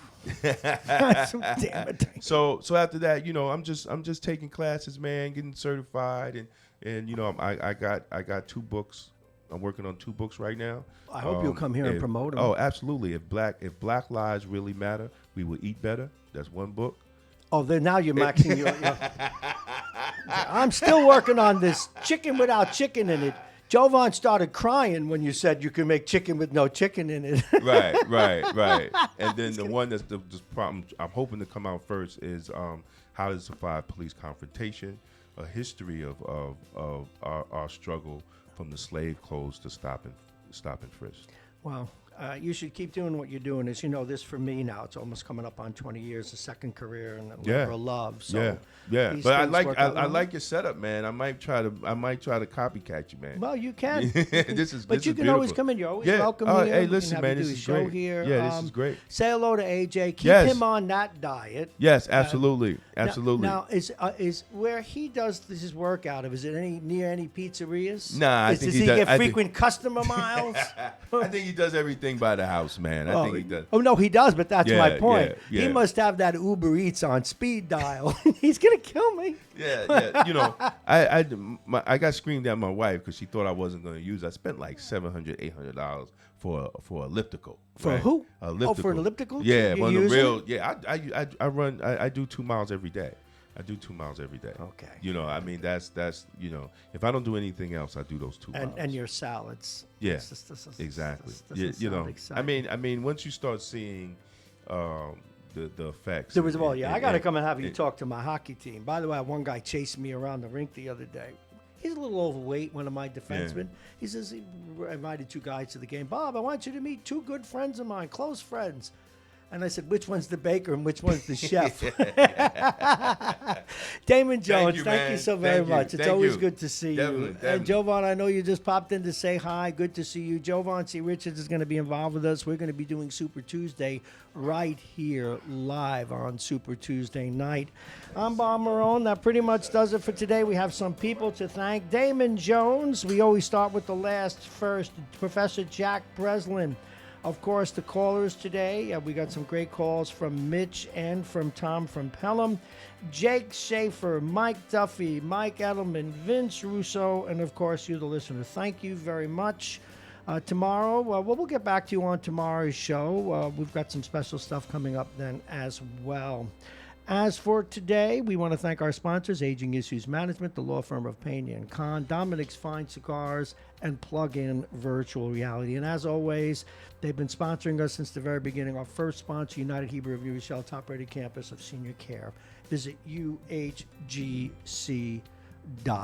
And that slams the lid on things for today. We'll see you tomorrow morning at 6:30.